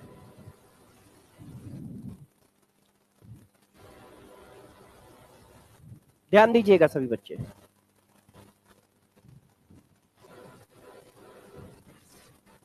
देखो इधर, आपको मैंने ये फार्मूला कराया, आपको मैंने ये फार्मूला कराया,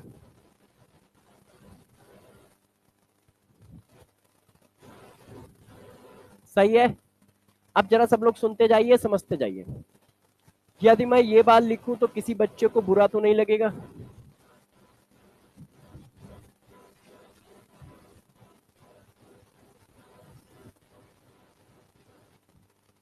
है ना? ये बात तो मैं आपको पहले ही बता चुका हूं। ठीक है। अच्छा, इससे ये भी बात पता चलती है कि delta TB boiling point of solution के डायरेक्टली प्रोपोर्शनल है। क्यों? ये boiling point of solvent constant होता है। मतलब जो मैं लिख रहा हूं ये डिस्कस्ड है, पहले कर चुका हूं, मगर फिर भी मैं बता रहा हूं। पता है ना ये कैसे चल रहा है? कंफ्यूजन तो नहीं आ रहा है कि ये सर ने कैसे लिख दिया? ये कांस्टेंट है, तो यदि ये वैल्यू बढ़ रही है तो इसका मतलब ये वैल्यू बढ़ रही है। अच्छा, अब जरा देखते जाइए। इसका मतलब ये हुआ कि डेल्टा टीबी की वैल्यू डायरेक्टली प्रोपोर्शनल है आई के, जब के बी और एम कांस्टेंट हो। सही है कि नहीं? अच्छा, डेल्टा टीबी की वैल्यू डायरेक्टली प्रोपोर्शनल है आई इंटू एम के, जब के बी कांस्टेंट हो।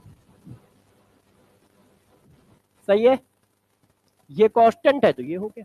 अब यहां से थोड़ा सा पकड़िएगा, बॉइलिंग पॉइंट ऑफ सोल्यूशन की वैल्यू भी आई के प्रोपोर्शनल है यदि ये दोनों कांस्टेंट है। कैसे किया? ये डेल्टा टीबी के डायरेक्टली प्रोपोर्शनल है और डेल्टा टीबी सोल्यूशन के बॉइलिंग पॉइंट के डायरेक्टली प्रोपोर्शनल है। इसका मतलब सोल्यूशन का boiling point want Hoff factor के डायरेक्टली प्रोपोर्शनल होगा।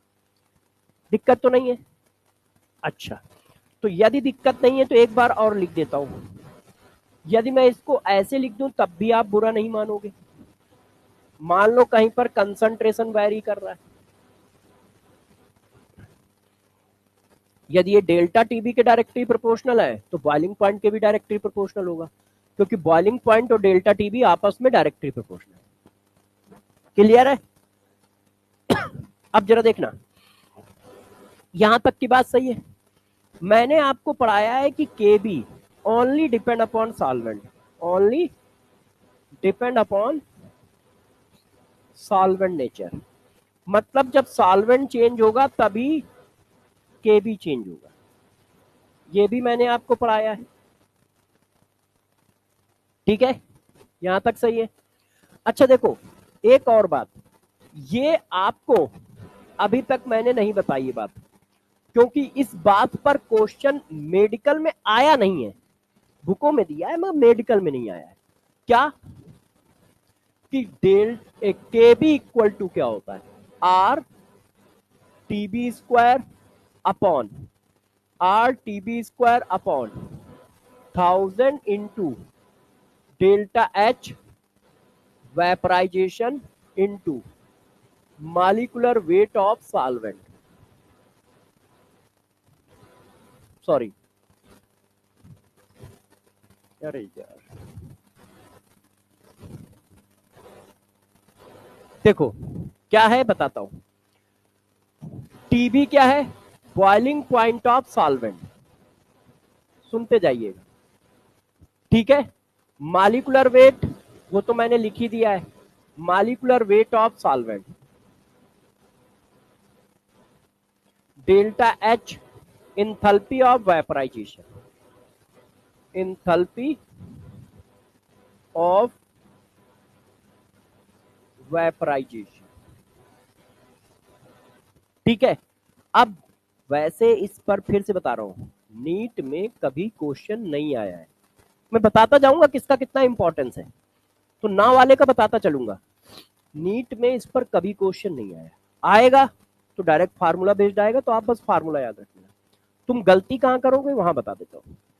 देखो, आर और डेल्टा एच की यूनिट सेम होनी चाहिए। पता चला ये कैलोरी में दिया है और इसकी यूनिट तुम जूल में डाल के बैठे हो, तो कट्टम काट खिलेगा नहीं, फिजिक्स वाला गुस्सा करेगा। तो हम लोग क्या करना पड़ेगा, यूनिट का ध्यान रखना पड़ेगा। क्यों? ये एनर्जी है, इसकी यूनिट जूल है तो आर की यूनिट जूल में जानी चाहिए।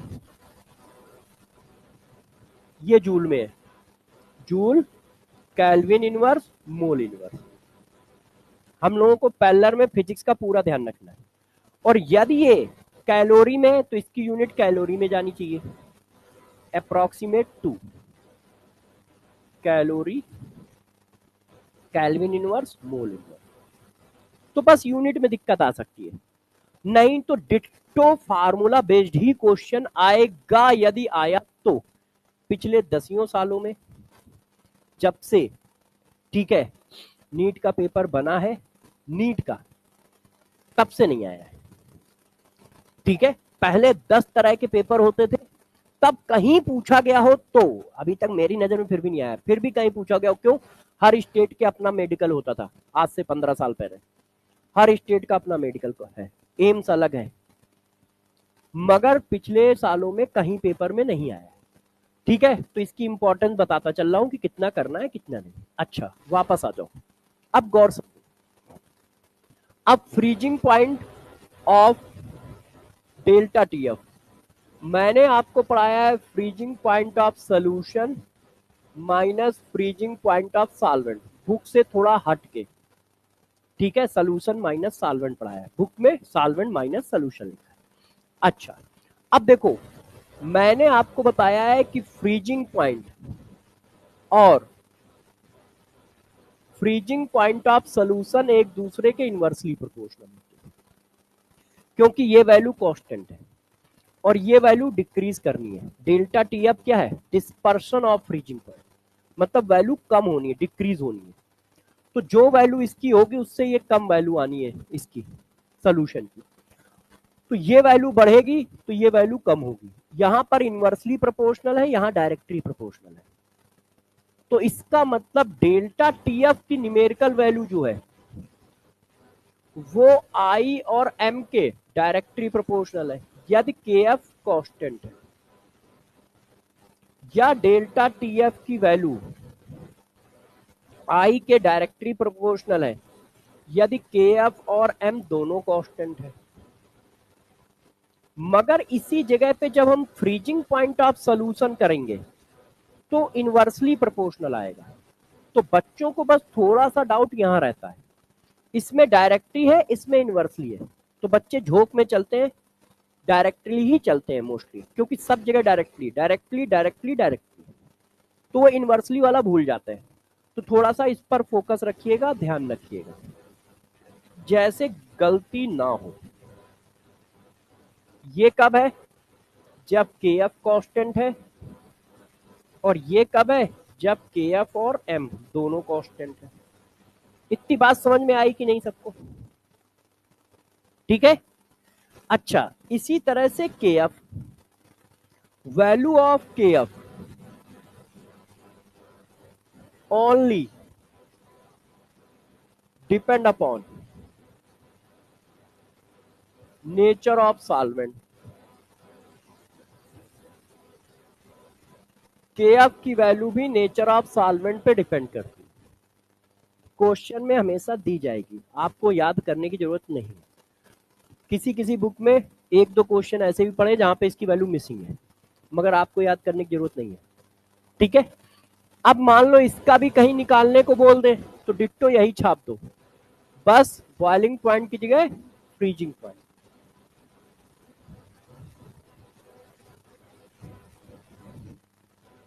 थाउजेंड और इंथैल्पी ऑफ फ्यूजन, डिट्टो सब कुछ सेम है। क्लियर है? चलो आगे बात कर लेते हैं। इसको क्या बोलते हैं? Enthalpy of fusion. Molecular weight तो जानते ही हो, बाकी सब सेम है, बताने की जरूरत तो नहीं है। आर वही गैस कांस्टेंट है, T F freezing point of solvent है, फ्रीजिंग पॉइंट ऑफ सॉल्वेंट। ठीक है, और आर की यूनिट वही होगी, दो अलग अलग तो होंगी नहीं, कांस्टेंट है। अब हम लोग आते हैं वापस अपने क्वेश्चन पे, लिख लीजिएगा। अब इसको, यही क्वेश्चन है ना? हाँ। अब एक बार इसको पढ़िए, वो कह रहा है कि दोनों सोल्यूशन का कंसंट्रेशन सेम है। देखो, the boiling point of 0.2 mole पर kg solution of X in water is greater than equimolal, equimolal का दोनों सोल्यूशन के कंसंट्रेशन सेम है, of Y in water. Boiling point ज्यादा हो कैसे सकता है? Boiling point of solution delta Tb की वैल्यू ये होती है। अब जरा समझिएगा, ये सेम है, ये सेम है, क्यों? दोनों सोल्यूशन इक्वस है, तो सॉल्वेंट सेम, तो के भी सेम। इसका मतलब यदि किसी का बॉइलिंग पॉइंट ज्यादा है तो इसका मतलब उसका आई ज्यादा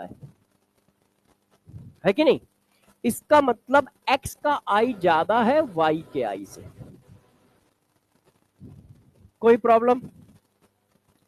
हाँ, वो कह रहा है x का बॉइलिंग पॉइंट ज्यादा है y से, ठीक। अब x का बॉइलिंग पॉइंट ज्यादा है y से, तो कैसे ज्यादा है जरा देखो। कंसंट्रेशन सेम है, के बी सेम है। के बी क्यों सेम है? क्योंकि दोनों इक्वल सोल्यूशन है। सॉल्वेंट सेम तो के बी सेम।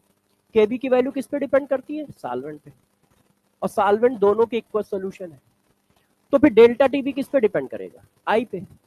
और डेल्टा टीबी और boiling point of solution directly proportional होते हैं, तो बॉइलिंग पॉइंट ऑफ सोल्यूशन भी किस पे डिपेंड करेगा? आई पे। तो यदि वो कह रहा है कि बॉइलिंग पॉइंट एक्स का ज्यादा है, तो इसका मतलब इनडायरेक्टली वो कह रहा है कि आई एक्स का ज्यादा है कि नहीं? इतनी बात क्लियर है? अब ऑप्शन पढ़ लो।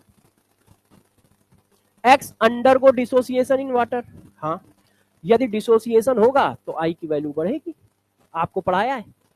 अच्छा, मालिकुलर मास ऑफ एक्स, अब देखो कंसंट्रेशन सेम है तो मालिकुलर मास का कोई रोल ही नहीं है भाई, कंसंट्रेशन तो सेम पहले ही बोल दिया, तो ये तो फर्जी बात हो गई, है कि नहीं? मालिकुलर मास ऑफ, जब ग्रेटर की फर्जी बात है तो लेस भी फर्जी बात है। वाई इज अंडर को डिसोसिएशन, यदि वाई डिसोसिएशन करेगा तो वाई का आई ज्यादा होना चाहिए, और यहां तो कह रहा है वाई का आई कम है, तो इसका मतलब एक्स डिसोसिएशन कर रहा होगा, तो ये भी गलत है। ठीक है कि नहीं? हाँ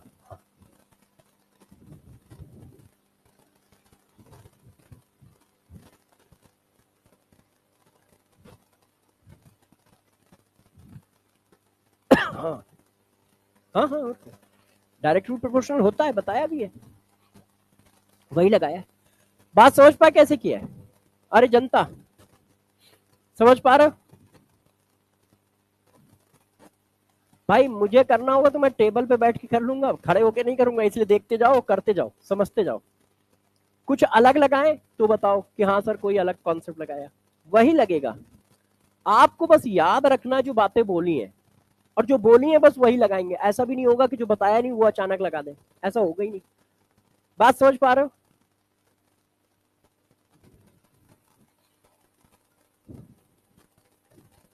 के भी सेम क्यों है? क्योंकि दोनों में सॉल्वेंट वाटर ही है, इसीलिए ना, यही कह रहे।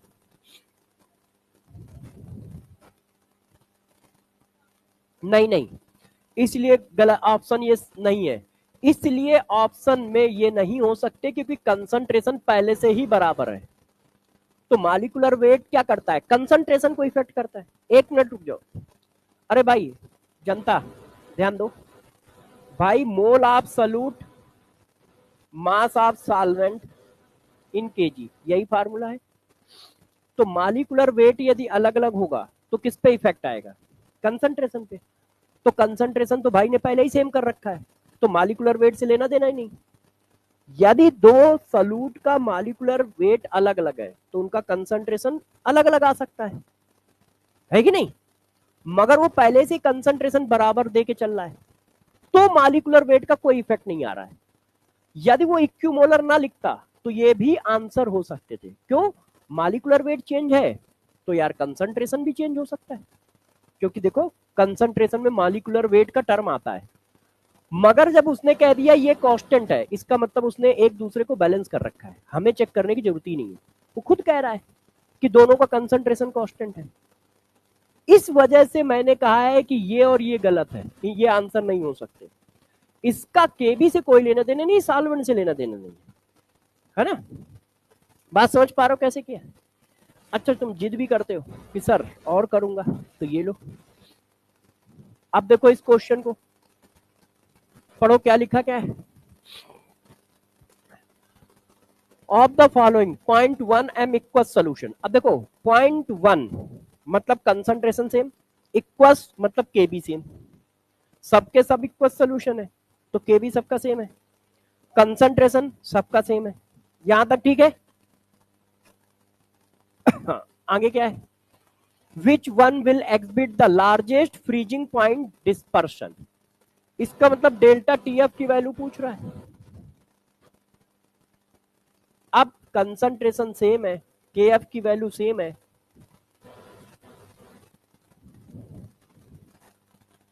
सही है। हा? हाँ, मीडियम सेम है तो के एफ और के बी दोनों सेम होंगे, जिसके भी होंगे। ये सही लिखा है, पहले ये बता दो।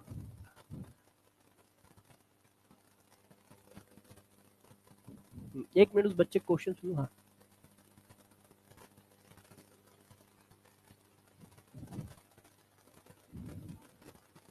आप पढ़ के देखो क्या पूछ रहा है, लार्जेस्ट फ्रीजिंग पॉइंट डिस्पर्सन मतलब गैप पूछ रहा है। गैप क्या होता है, डेल्टा टीएफ, तो डेल्टा टीएफ डायरेक्टली प्रोपोर्शनल आई को। यदि वो कहता फ्रीजिंग पॉइंट ऑफ सोल्यूशन का ऑर्डर लगाओ तो इनवर्सली मार देता मैं, अभी आएगा क्वेश्चन, मैंने करा रखा है। अब आई निकालो, 2, ठीक है ना, 1 कार्बोहाइड्रेट है, 5 3,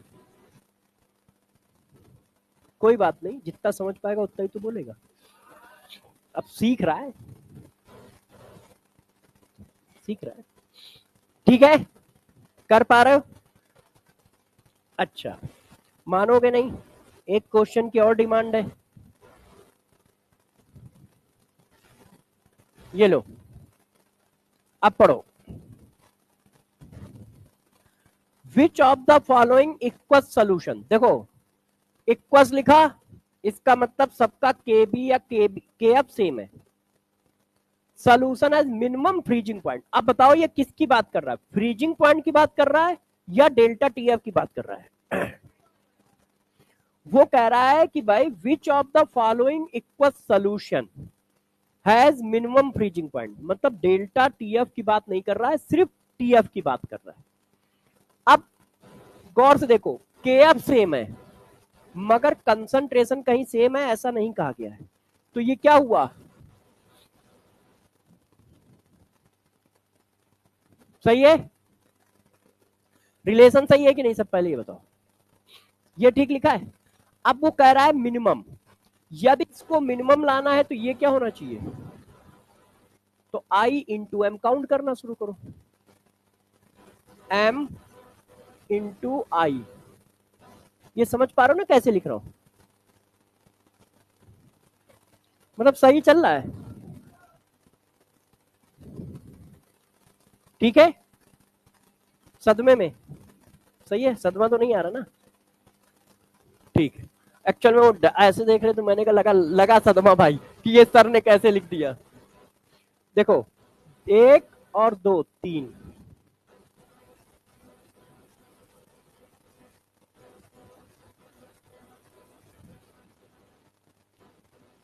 अब सबसे बड़ा कौन है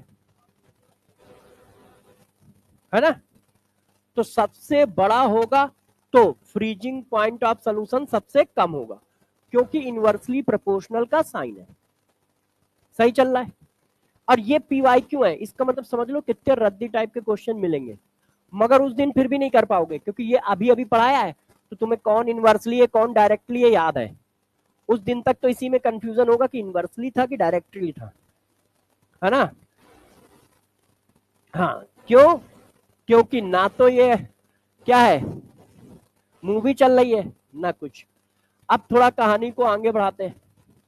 अब देखो, the freezing point dispersion for water is this, delta TF की वैल्यू दी है, पढ़ो इधर, the freezing point dispersion constant, अच्छा सॉरी के एफ की value the, the freezing point dispersion constant of water, आवाज नहीं करो नहीं तो मैं भूल जाऊंगा, मेरे पास इतना टैलेंट थोड़ी ना है, तुम लोग टैलेंटेड हो, इसका मतलब तुम सोचते हो सर भी होंगे, नहीं यार, गिरती हुई इमारत है, इतना टैलेंट नहीं है, मैं भूल जाता हूँ। The freezing point dispersion constant of के एफ की वैल्यू दी है, 5 gram of sodium sulphate, solute का मास दिया है, dissolve in 45 gram water, solvent का मास भी दिया है। If the freezing point change by, अब देखो फ्रीजिंग पॉइंट चेंज बाई, कितना चेंज हुआ ये दिया है, इसका मतलब डेविएशन दिया है, डिफरेंस दिया है कि नहीं। वो कह रहा है फ्रीजिंग पॉइंट 3.82 चेंज हुआ है, इसका मतलब क्या है, डिफरेंस। तो ये किसकी वैल्यू है, delta T F. Calculate the want Hoff factor, मतलब पूछ क्या रहा है, आई, है कि नहीं। अब जरा देखो, ये सब पेपर में क्वेश्चन आए हैं और डायरेक्ट फार्मूला बेस्ड है, और एक क्वेश्चन क्वालिटेटिव प्रॉपर्टी पे आता ही आता है 100%, किसी भी साल उठा लो। तो देखो delta T F equal to i K F m, delta T F की वैल्यू ये हो गई, आई निकालना है, के एफ की वैल्यू ये हो गई।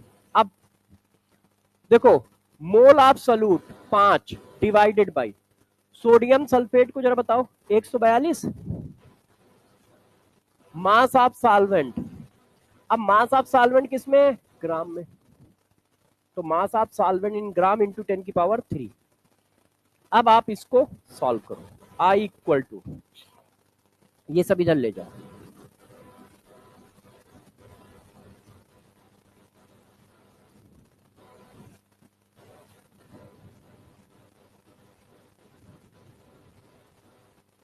अब बताइए क्या आएगा,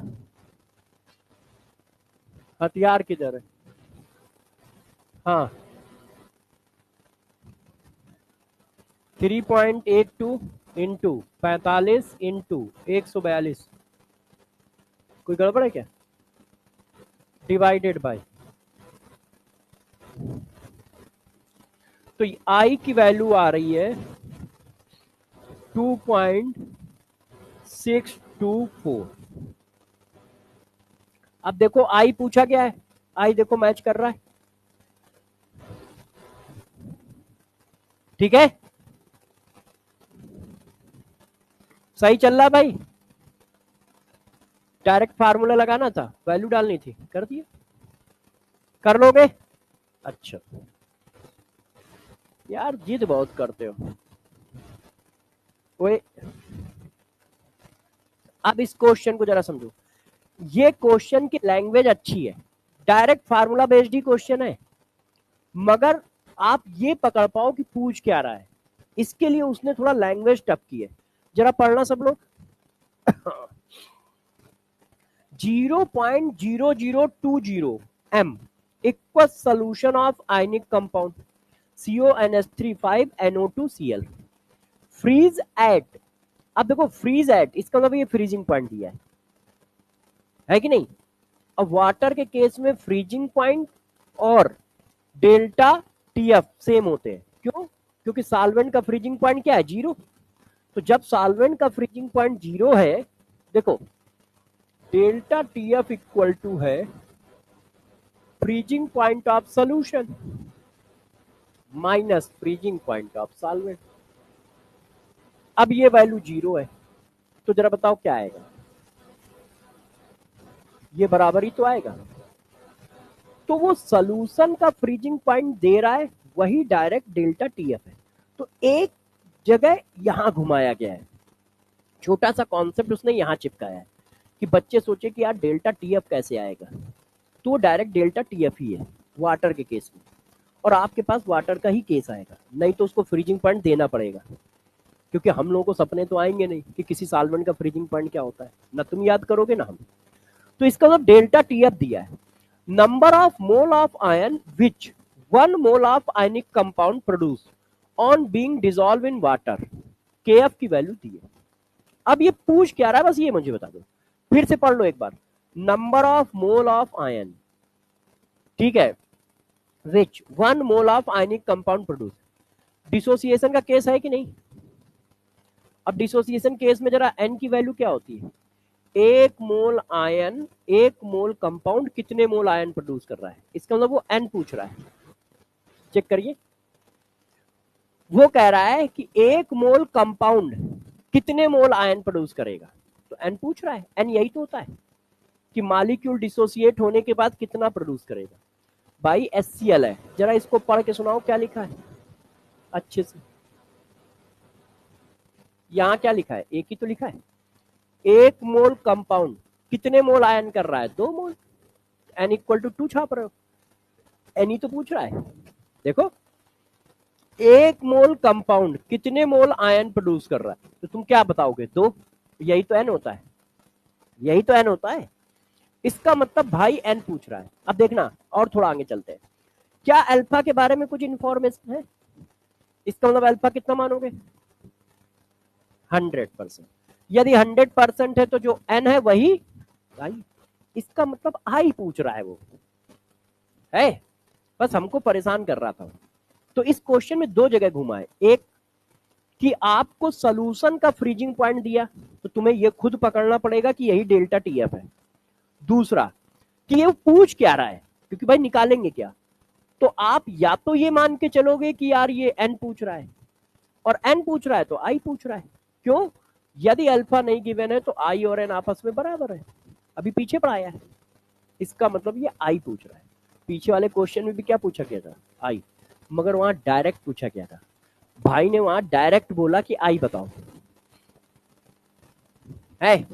यहां भाई ने क्या किया, लैंग्वेज को थोड़ा घुमा दिया, उसने कहा 1 मोल कंपाउंड कितने मोल आयन प्रोड्यूस करेगा, और 1 मोल कंपाउंड जितने मोल आयन प्रोड्यूस करता है उसी को n कहते हैं, और n और i बराबर है क्योंकि अल्फा 100% है। और क्यों 100% है, क्योंकि कोई इंफॉर्मेशन नहीं दोगे तो हम हमेशा 100% मानेंगे। अब आपके लिए क्या है, रद्दी क्वेश्चन है। कैसे, डेल्टा टी एफ दिया है, आई निकालना है, के एफ दिया है, एम दिया है, इसकी वैल्यू है ये निकालना है, इसकी वैल्यू ये है, कंसंट्रेशन भी कहीं दे रखा है, ये दिया है। अब कट्टम काट खेल के बताओ क्या आ रहा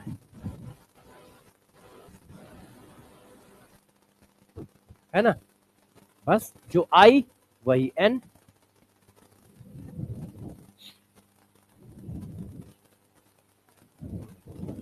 जब हम ये बता रहे थे तो तुम किस दुनिया में थे,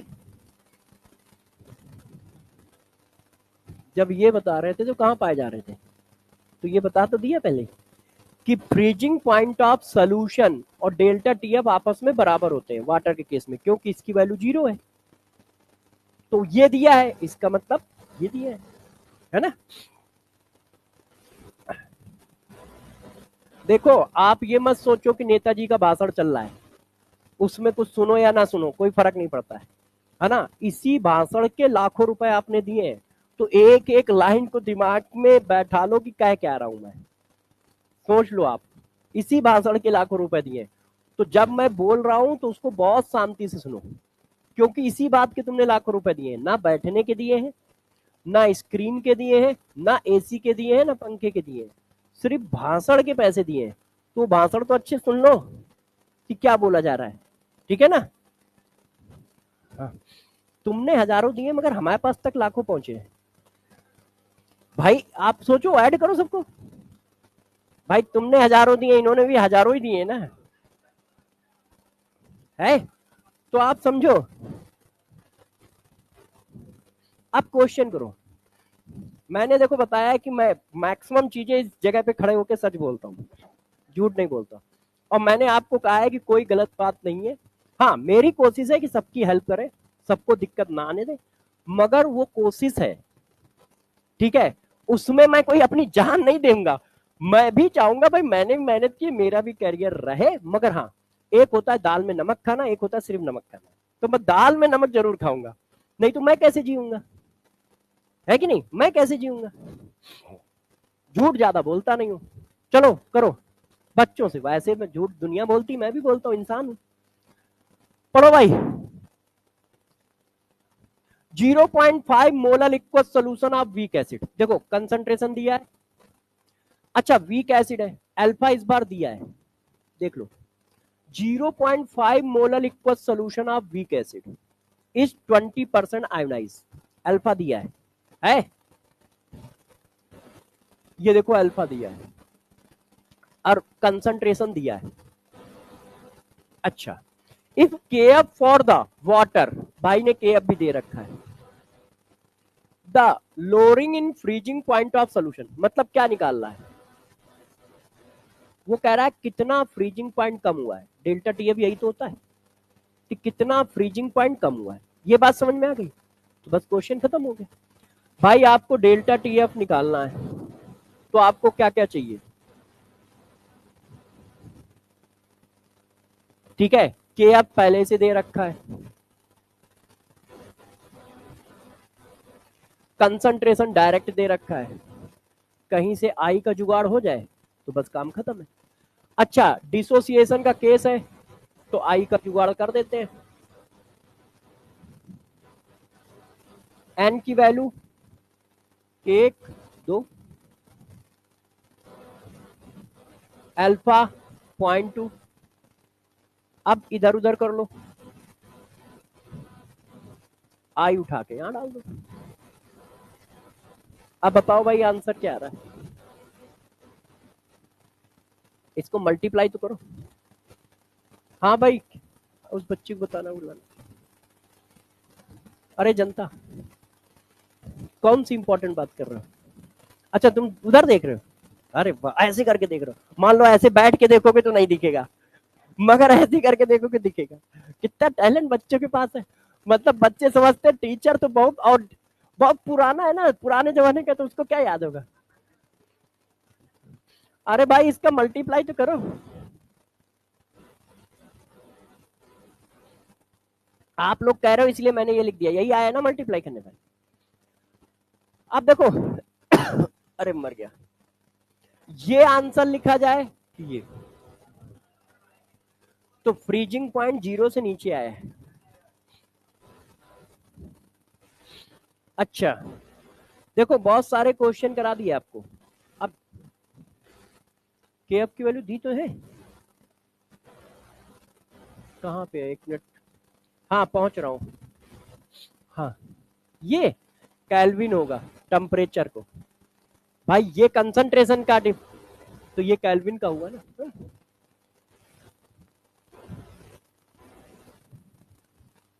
हम्म, चलो एक क्वेश्चन और देता हूँ मैं, लाया था कहाँ गया, ये वाला। करो जल्दी दी, बताओ भाई। हाई एल्टीट्यूड,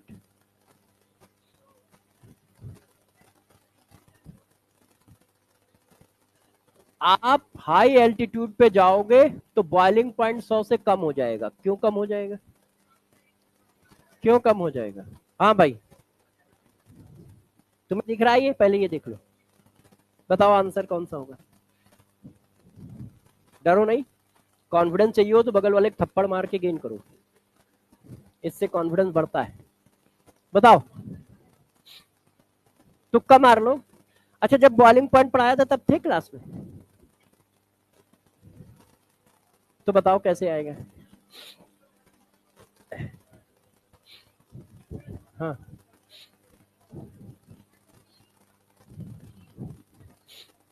हाँ भाई,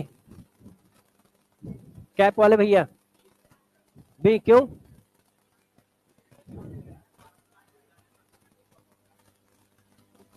हाइट पे जाने पर प्रेशर कम होता, क्यों कम होता, यही पूछ रहा हूँ। हाँ हाँ, क्या कह रहा है? देखो, मैंने आपको एक बात बताई है, पेपर में कुछ भी आए, जो पढ़ाऊंगा उसी से आएगा। कर पाओगे कि नहीं कर पाओगे तुम्हारी जिम्मेदारी पे है। ठीक है, मैंने आपको लिख के दिया है कि बॉइलिंग पॉइंट एटमॉस्फेरिक प्रेशर के, अरे नहीं प्रभु, डायरेक्ट, कभी कभी नोटबुक को भी देख लिया करो। उसकी फोटो को दिन में 10 बार देखोगे तो नोटबुक एक बार तो देखो। देखिए, हाँ, तो जरा ध्यान दीजिए। आपको मैंने कहा है बॉइलिंग पॉइंट एटमॉस्फेरिक प्रेशर के बराबर डायरेक्टली प्रोपोर्शनल है। तो यदि ये डिक्रीज हुआ है तो ये डिक्रीज हुआ होगा, तो बस। और मैंने बताया था कि बॉइलिंग पॉइंट तभी चेंज होगा जब एटमॉस्फेरिक प्रेशर चेंज होगा। इसी वजह से ये क्वेश्चन भी कराया है कि भाई जरा थोड़ा सा पढ़ाई पे भी फोकस रखो। अब जरा देखो, इस क्वेश्चन को करो, इसको मैं नहीं करूंगा, आप लोग करो। आंसर निकालो सब लोग। +5 -5 का क्वेश्चन है ये। +5 -5। कोई भी बच्चा आंसर बताएगा नहीं, सिर्फ सॉल्व करके अपने पास रखेगा। हाँ नहीं, वो तो 50 होने पे मिलेगा। कॉन्सेप्ट तो पता ही है आपको। हाँ। सब लोग अपना आंसर अपने पास रखेंगे, जिससे पूछेंगे वही बताएगा आंसर, क्योंकि -5 मुझे भी तो लेने। ठीक है ना? तैयार हो जाओ सब लोग करने के लिए। समझ पा रहे हो कुछ? हाँ भाई, समझ में आ रहा है? कर पाते हो कि डर रहे हो? मतलब समझ पा रहे हो ना? डेली आते हो? डेली नहीं आते हो, क्यों? ठीक है, तुम लोग समझ पा रहे हो? इस लाइन, पीछे वाली लाइन। हाँ भाई पीछे। ठीक है, छापो।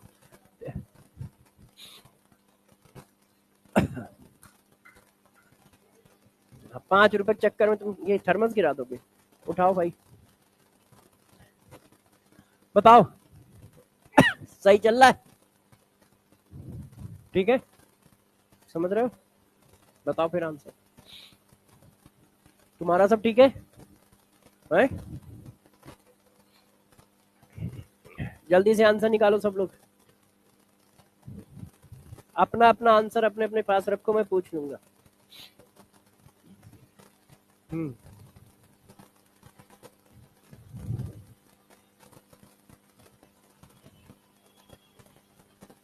ओ भाई, ये साफ आप नहीं करता है क्या कोई यहाँ? डालता कौन है ये? हैं? और कहीं नहीं है क्या डालने के लिए जगह? देखो, जिस जो आप बोगे, काटना आप ही को है, उसकी महक भी आप ही लोग सूंघोगे। हाँ, तो बैच 3 वाले तुम ही तो हो, कोई अलग से बच्चे थोड़ी आते हैं। तो आप कंप्लेन कर दो जाके कि बैच 3 वाले करके जाते हैं, इसकी दिक्कत हमें आती है। भाई, एक कैमरा नाम की चीज भी पाई जाती है जो प्रॉपर चलती होगी, कहीं लगा होगा? हाँ, वही कह रहा हूँ, है ना? तो इसलिए ध्यान दो आप लोग।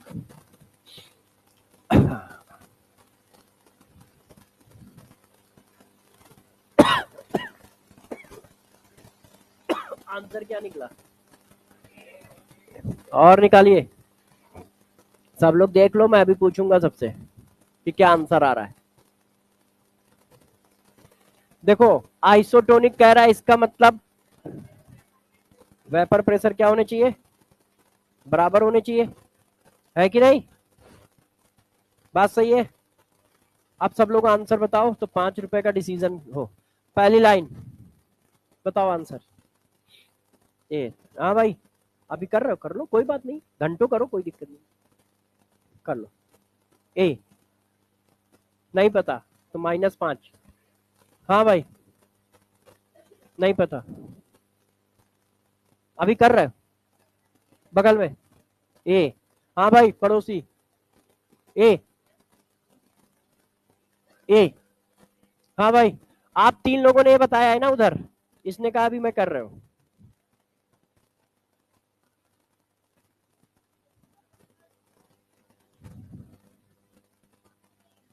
अभी सॉल्व नहीं किया है, करो। हाँ भाई, बगल में। ए। ए। हाँ भाई, पीछे। ए। 75, 75। हाँ, रुक जाओ।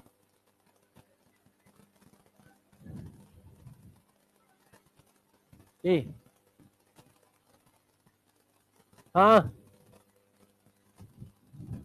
सॉल्व कर रहे हो? अब 3 बजे कॉल करेगा तो कैसे सॉल्व करोगे तुम? है, तुम करते हो कि वो करता है? कौन करता है किसको?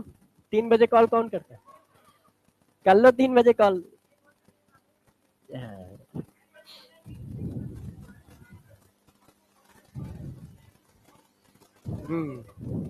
तो तुम 3 बजे पढ़ाई के बारे में इनसे पूछते हो? हाँ। अच्छा ठीक है, तुम लोग बताओ भाई, सबसे आगे। एक मिनट रुको यार, 5 रुपए की बात है। अच्छा,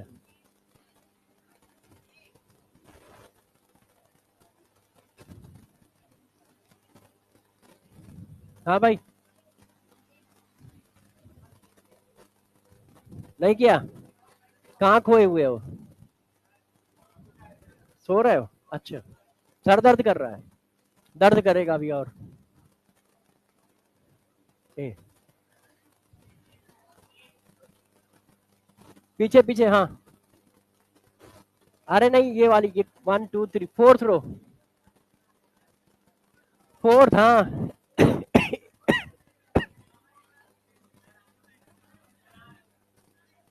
हाँ भाई।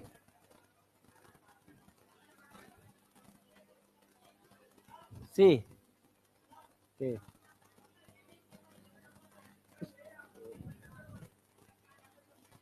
ए, अब देखो,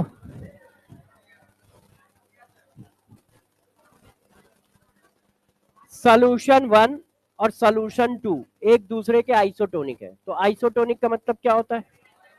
वेपर प्रेशर बराबर। तो इसका मतलब हुआ कि सोडियम सल्फेट का जो वेपर प्रेशर होगा, वही वेपर प्रेशर होगा ग्लूकोज का। क्लियर है? अच्छा, वेपर प्रेशर का फार्मूला होता है C1ICRT।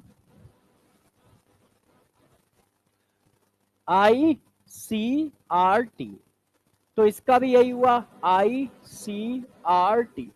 अब देखो, टेम्परेचर की कहीं बात नहीं है, आर वैसे ही कांस्टेंट होता है, तो ये तो कट गए। इसका मतलब I1C1 बराबर I2C2। अब इसका आई पूछ रहा है, डिग्री ऑफ डिसोसिएशन मतलब अल्फा पूछ रहा है। अब अल्फा तब तक नहीं निकलेगा जब तक आई नहीं निकलेगा। क्यों? क्योंकि डिसोसिएशन का फार्मूला ये है, एन कितना है? 2 और 1 3।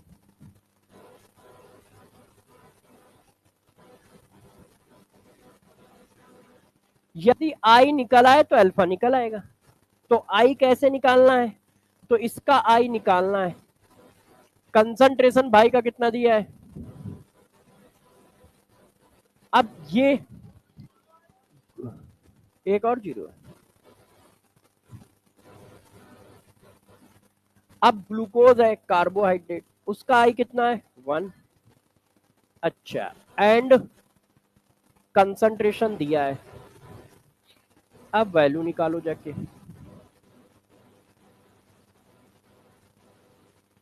तो कट्टम काट खेला जाए।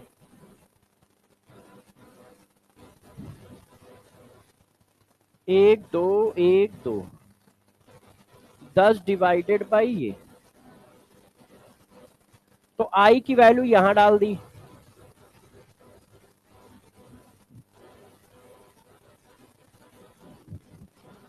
तो अल्फा की वैल्यू कितनी आ गई?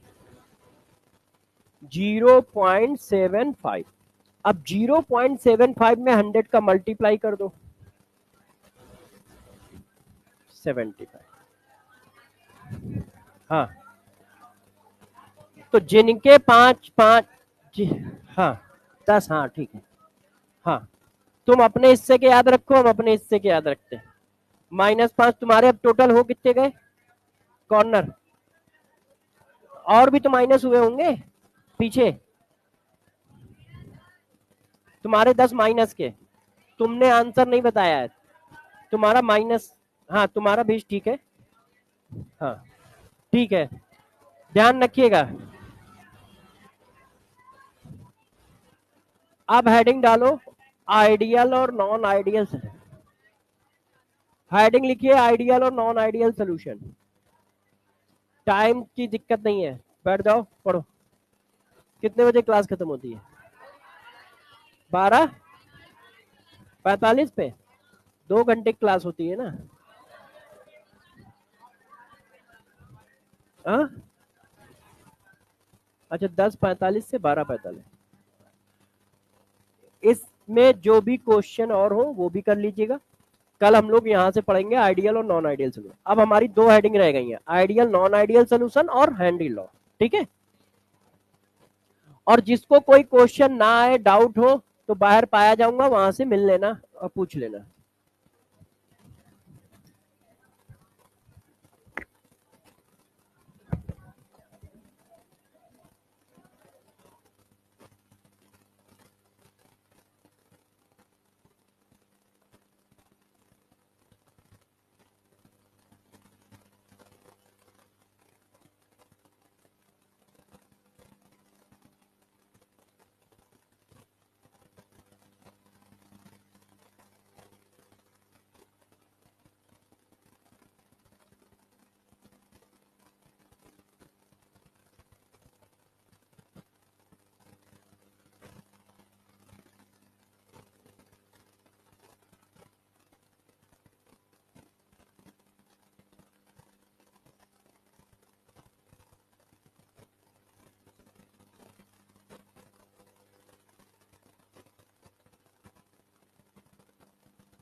देखो, सुनो सुनो, अरे बॉयज को भी मिलेगा छुट्टी में।